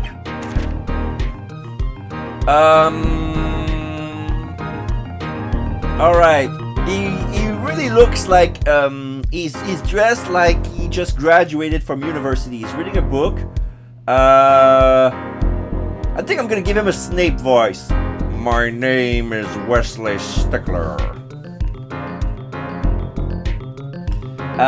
He's a well-shaved man with short black hair with black eyes. He has big eyelashes, and he's reading a book, and his eyes doesn't leave that book at all. Now he's closing the book. By occupation, I take it, but the profit society are not supposed to livelihood under which definition I must confess to being an employer. However, you must acknowledge the meaning of identity, which is commonly attached to this notion of occupation. And once we have accepted this reality, we see that our confusion is not gestalt per se, but derives instead of vagueness in our representation of thought, by which it means to say that he is a student. Alright, that was auto roll. He speaks as fast as Wendy Oldbag, but not alright. I managed to follow. He caught me off guard at first, but yeah, he's a student. A junior at Ivy University, if I am not mistaken. Suppose, yes, in the Department of Science and Engineering. Filled with curiosity for all things, I spend my days in pursuit of truth, honing my Stickler, please direct said curiosity to the case at hand today. Very well, Mr. Stickler.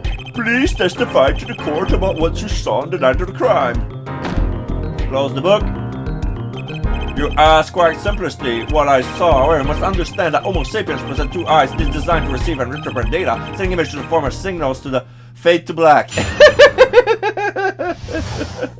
Alright, so as soon as he closed the book, I must be ready for a fast-paced words. Alright.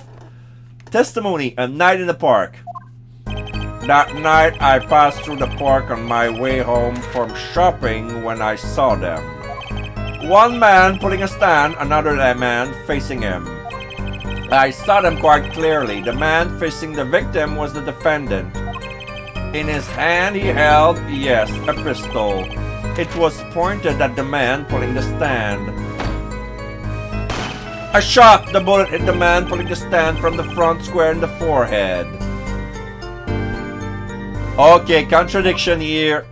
Contradiction here. Was there anyone else in the park at that time? I can say with 100% accuracy, licks his finger, turns a page, that there was not. The pistol our witness refers to is this. The court accepts this into evidence. Pistol added to the court record. Very well, Mr. Justice, you may cross-examine the witness. Yes, Your Honor. Trucy ... Trucy, why are you staring like that? Why are you staring like that at the witness? That man! I can't help but feel I've seen him somewhere before. Huh? Night in the park. That night I passed through the park on my way home from shopping when I saw them. On the way home from shopping, you say? Why go through the park? Ah, fascinating inquiry. Revealing me culpable of being insufficiently verbose. Let us consider the time saved by passing through the park on the way home from the store. In that time, I'm capable of solving 2 GMATs. Problem set. GMATs. GMAT.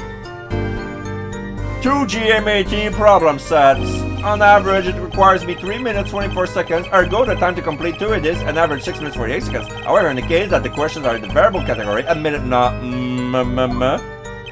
That's enough, I get the idea.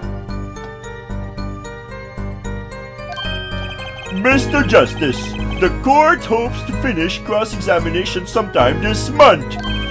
Please, I have a recording book after this trial. I've got a show to perform. Gee, worry, you're all so busy. Sorry you're so busy. One man putting a stand, another man facing him.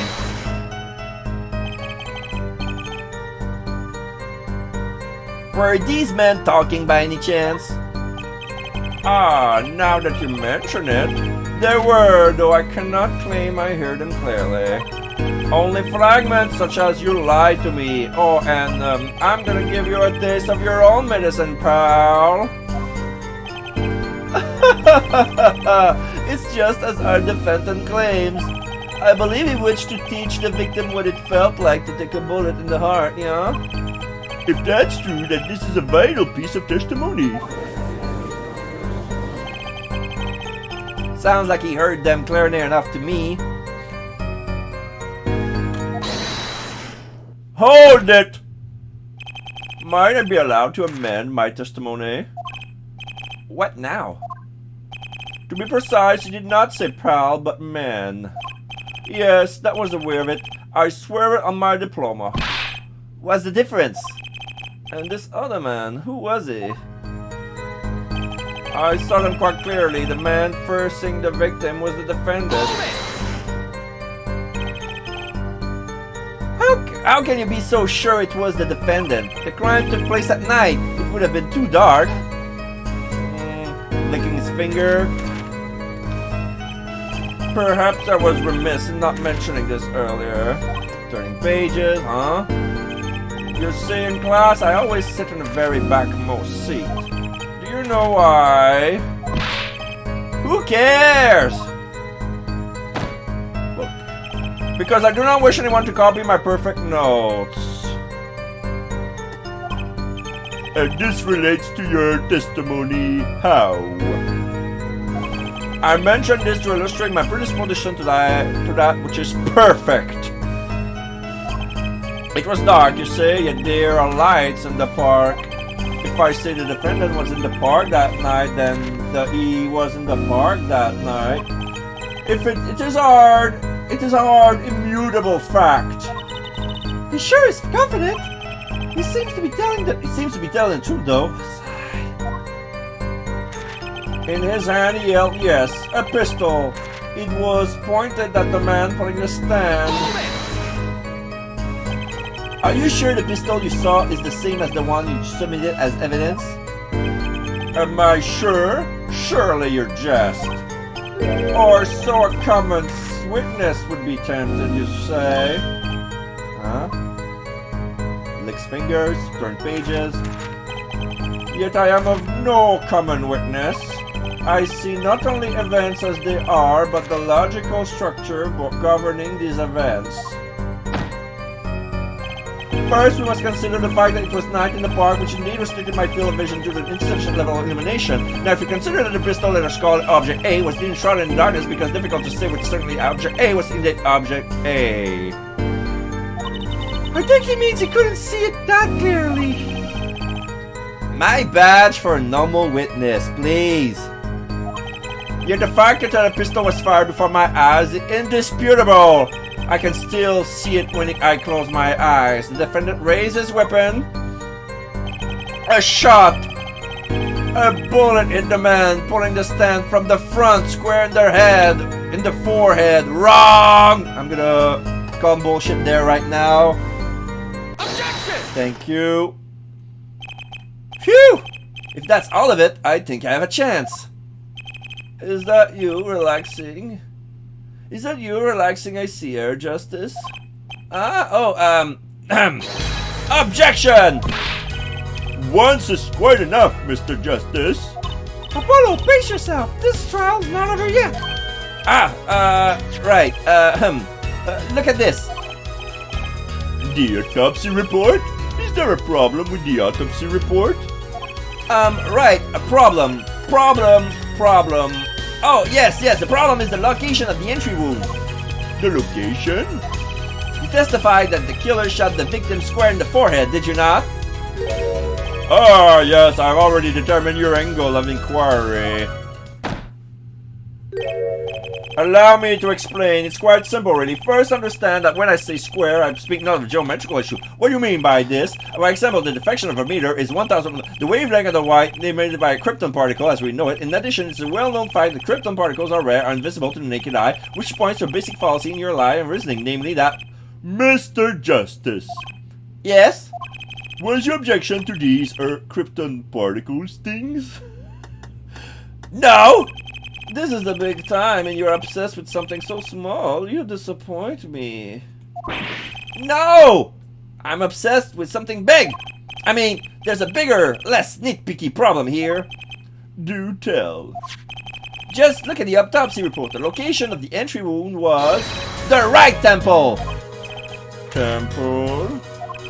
Mr. Stickler, you said quite clearly that the victim was shot square in the forehead. That's a contradiction, isn't it?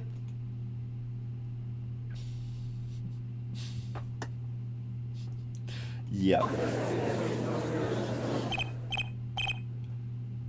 It is, right? Finally. Objection! Justice. Oh, Justice. Yes? Your tactics are outdated, trying to shake the witness by objecting to trifles. Surely you haven't forgotten the fatal wound your master suffered 7 years ago? Phoenix Wright, was it? Look, I know the wound was in the wrong place according to the testimony. Yeah. Hey, her forehead. Forehead? Let us imagine you are walking through the park. You see two men facing each other, one with a pistol trained on the other. What would you do, her forehead? Well, I guess I would try to stop them. I'd probably shout, "Stop!" And you, Fräulein? Me? Well, I would probably scream, "Eek!" And you, Herr Stickler? What did you shout, I wonder? If the victim turns his head at the last moment... Oh.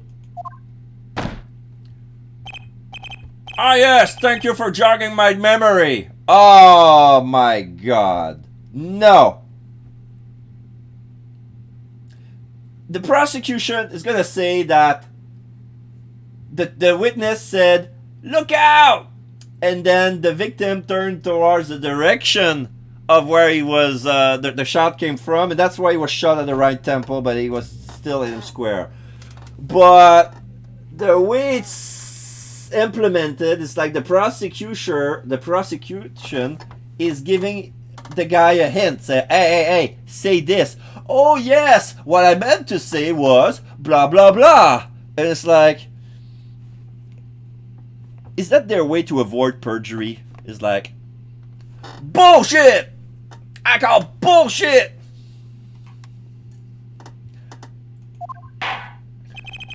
It sounds like an addendum to the testimony is required. Witness testimony, A Night in the Park, Part 2. As soon as the killer raised his pistol, I took action. Cease this at once, you two! I cried with composure. Yeah. He was standing from the left of them, and then the guy turned to his direction, exposed him his right temple, and then he shot him. Okay.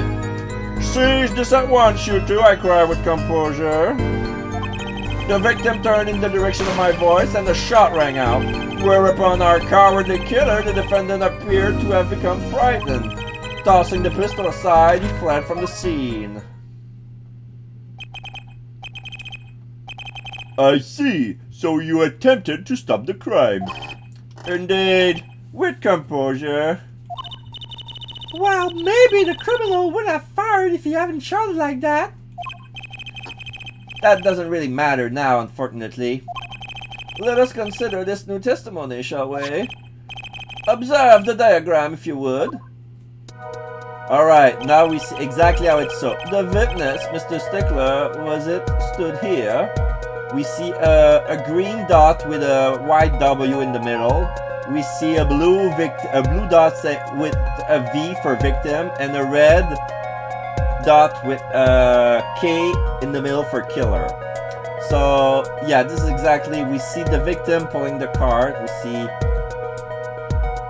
Stickler exactly how it was, exactly as I would picture it in my mind.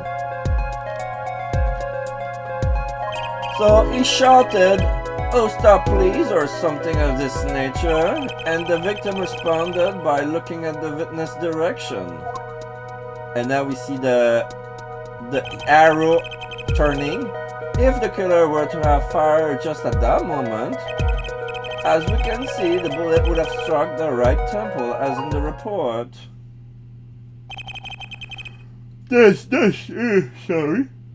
Sorry. This seems to be the case. Witness the power of a junior of Ivy University's Department of Science! Very well, Mr. Justice, you may cross-examine the witness. Cross-examination. As soon as the killer raised his pistol, I took action. So, you saw a raised pistol, weren't you frightened? It can be said we students of Ivy University knows no fear. The moment I saw that pistol, my sense of justice compelled me to take action. That was certainly brave of you. You might have gotten shot. You certainly felt lucky.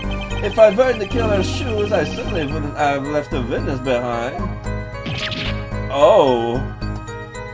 Oh, he's sad. His eyes are all watery. He actually looks like he had no idea he was in danger. Regardless, I attempted to halt the bloodshed. Oh wait, regardless, I tried to bloodshed. Seize this at once, you two! I cried with composure. Are you sure both men were able to hear your voice? They were, of course. My high, exquisite voice echoed in the park. And the victim responded to that clarion call. Quite. the victim turned in the direction of my voice and her shot rang out. Did you hear the gunshot at the same time as the victim turned? Indeed, I would say about the same time to be precise. And the victim didn't ask you for help? It can be said that he didn't have the time to ask. He didn't even have time to take a single step. I'm totally sure that the killer fired because Mr. Stickler startled him. Don't say that too loud, Trucy, please. Whereupon our cowardly killer, the defendant, appeared to have become frightened. Can you describe the killer's action more clearly? He seems quite surprised, especially considering that it was he who did the deed. As we can see, human psychology is a tangled web indeed. He simply couldn't believe what he had done. He shot, he panicked, a common tale but true. Unfortunately, before I could take further action, tossing the pistol aside, he fled from the scene. You didn't try to apprehend the criminal? It all happened so fast, I'm afraid I hadn't the time. Doesn't something about that strike you as odd, Apollo? What? The killer was in a hurry, right? He fired the pistol and tossed it right away. According to the testimony, that's what happened, yes. In that case, I would expect to find something that we didn't find. Finding something? Find what? I like that contradiction. Kinda sad to let it go. Not as bad as I feel. What do we do now? At least the testimony is getting a little clearer. She's right. Maybe I can find something to use in this new testimony. Okay. So, I know what they're going to say. It's like, the victim shot right now. Upon cowardly killer, the defendant appeared to have become frightened. Tossing the pistol aside, he fled from the scene. Do we have a gun in my testimony? Yes, we do have a gun. The gun we never find in the crime scene. Objection! Wait a second. Tisk, tisk, another misleading request. Yet you're so beholden to your own mode of discourse, you can't see how it affects you. Come again? Wait a second, you say a second? Are we intended to wait just that, a single second? 1/60th of a minute? That's hardly enough time to draw a breath and make a statement in court. Now, had you asked for a longer period of time, say 3 minutes, 35 seconds? Mr. Justice, Yes, Your Honor? am I to understand you are objecting to the length of a second? Yes, I mean, no! No, here, just look at the pistol. It doesn't have a single fingerprint on it. Ah, common ploy, made by all the more common, I fear, by the prevalence of television. Criminals these days are loath to leave fingerprints. Yeah, but, okay. Fingerprints were wiped. 2 rounds were fired. Okay.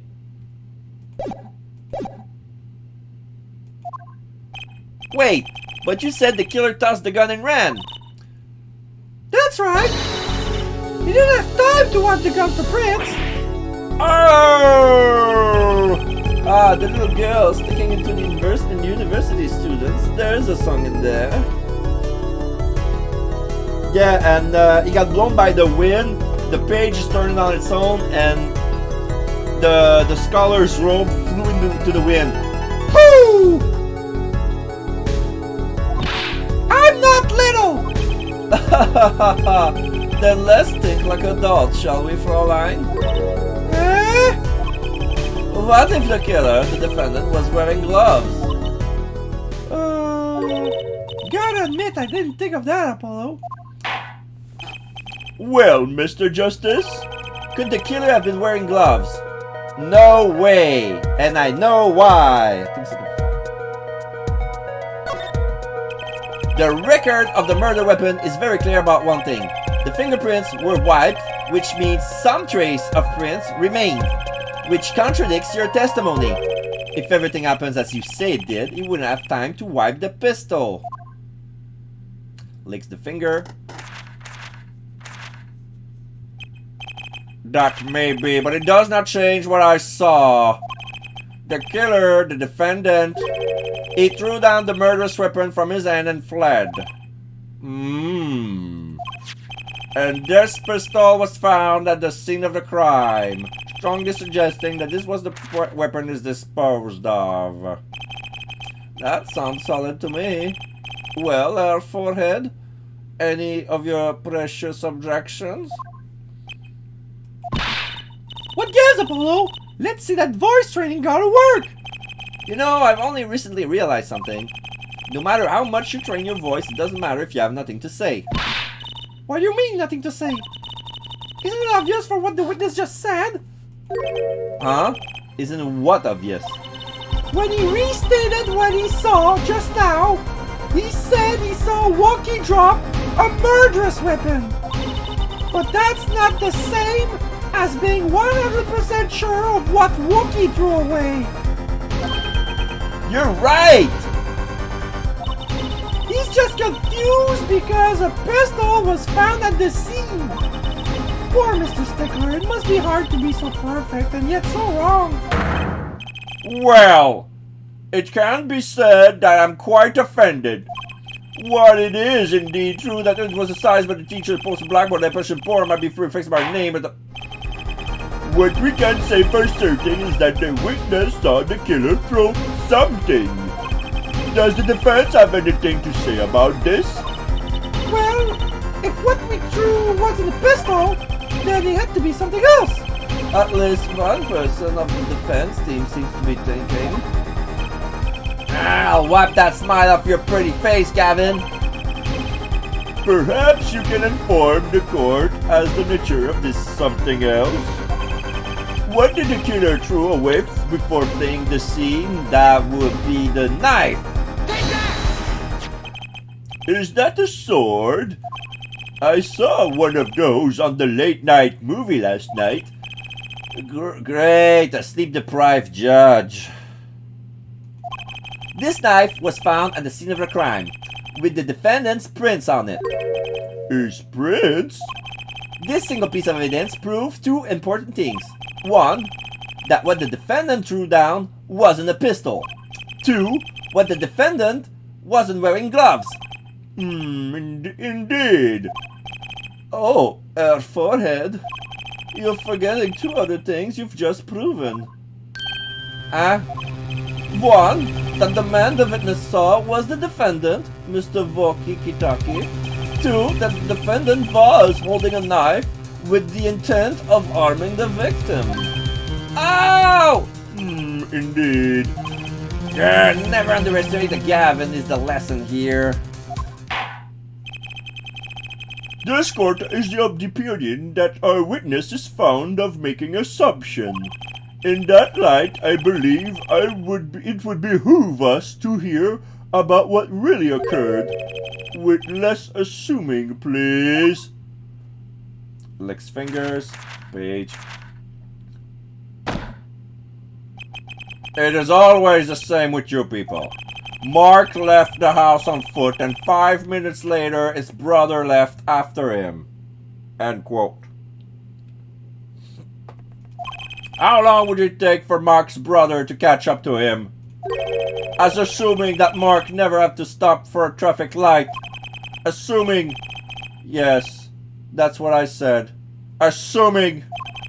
As if that were a probable situation at all. Yet here you are assuming that my assumption is no better.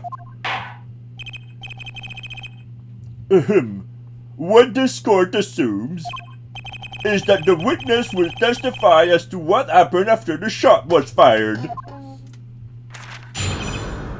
From shot to call, witness testimony. I could not prevent the killer from leaving the scene, nor could I simply leave the scene in good conscience.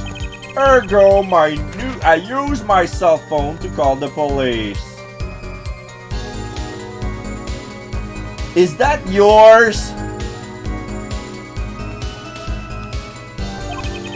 Until the police arrive at the scene 10 minutes later, I saw no one else. Wait!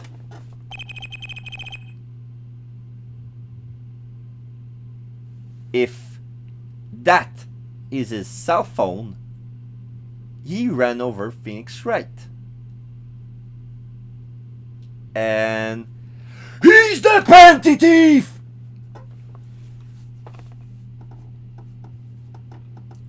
fucking pervert. Why didn't you say he's the killer? He was, as you say, a killer. Of course, I could have run him down, yet what would he have done when cornered? Sadly, it takes more than an aptitude for solving quadratic equations to know that. Did the testimony earlier to not prove the defendant's presence at the scene?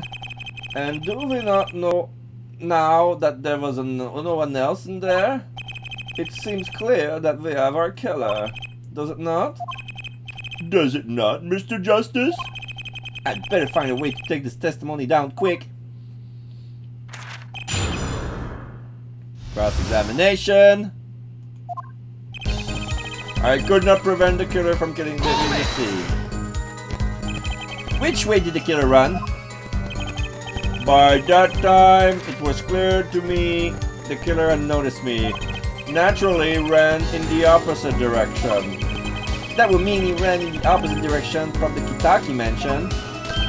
Achtung! Don't ever think about pointing out that he was going away from his home. All he had to do was look back once he was out of sight. How did he know that's where I was going? Nor could I simply leave the scene in good conscience. You were certainly composed for someone who had just witnessed a killing. If one is to devote one's life to the pursuit of science, one must never flinch at the sight of a little blood, nor to be so moved by a chemical discovery that one drops one's flask upon the lab room floor. Oh, cool answer, very good, yeah. So nothing strange about how he acts.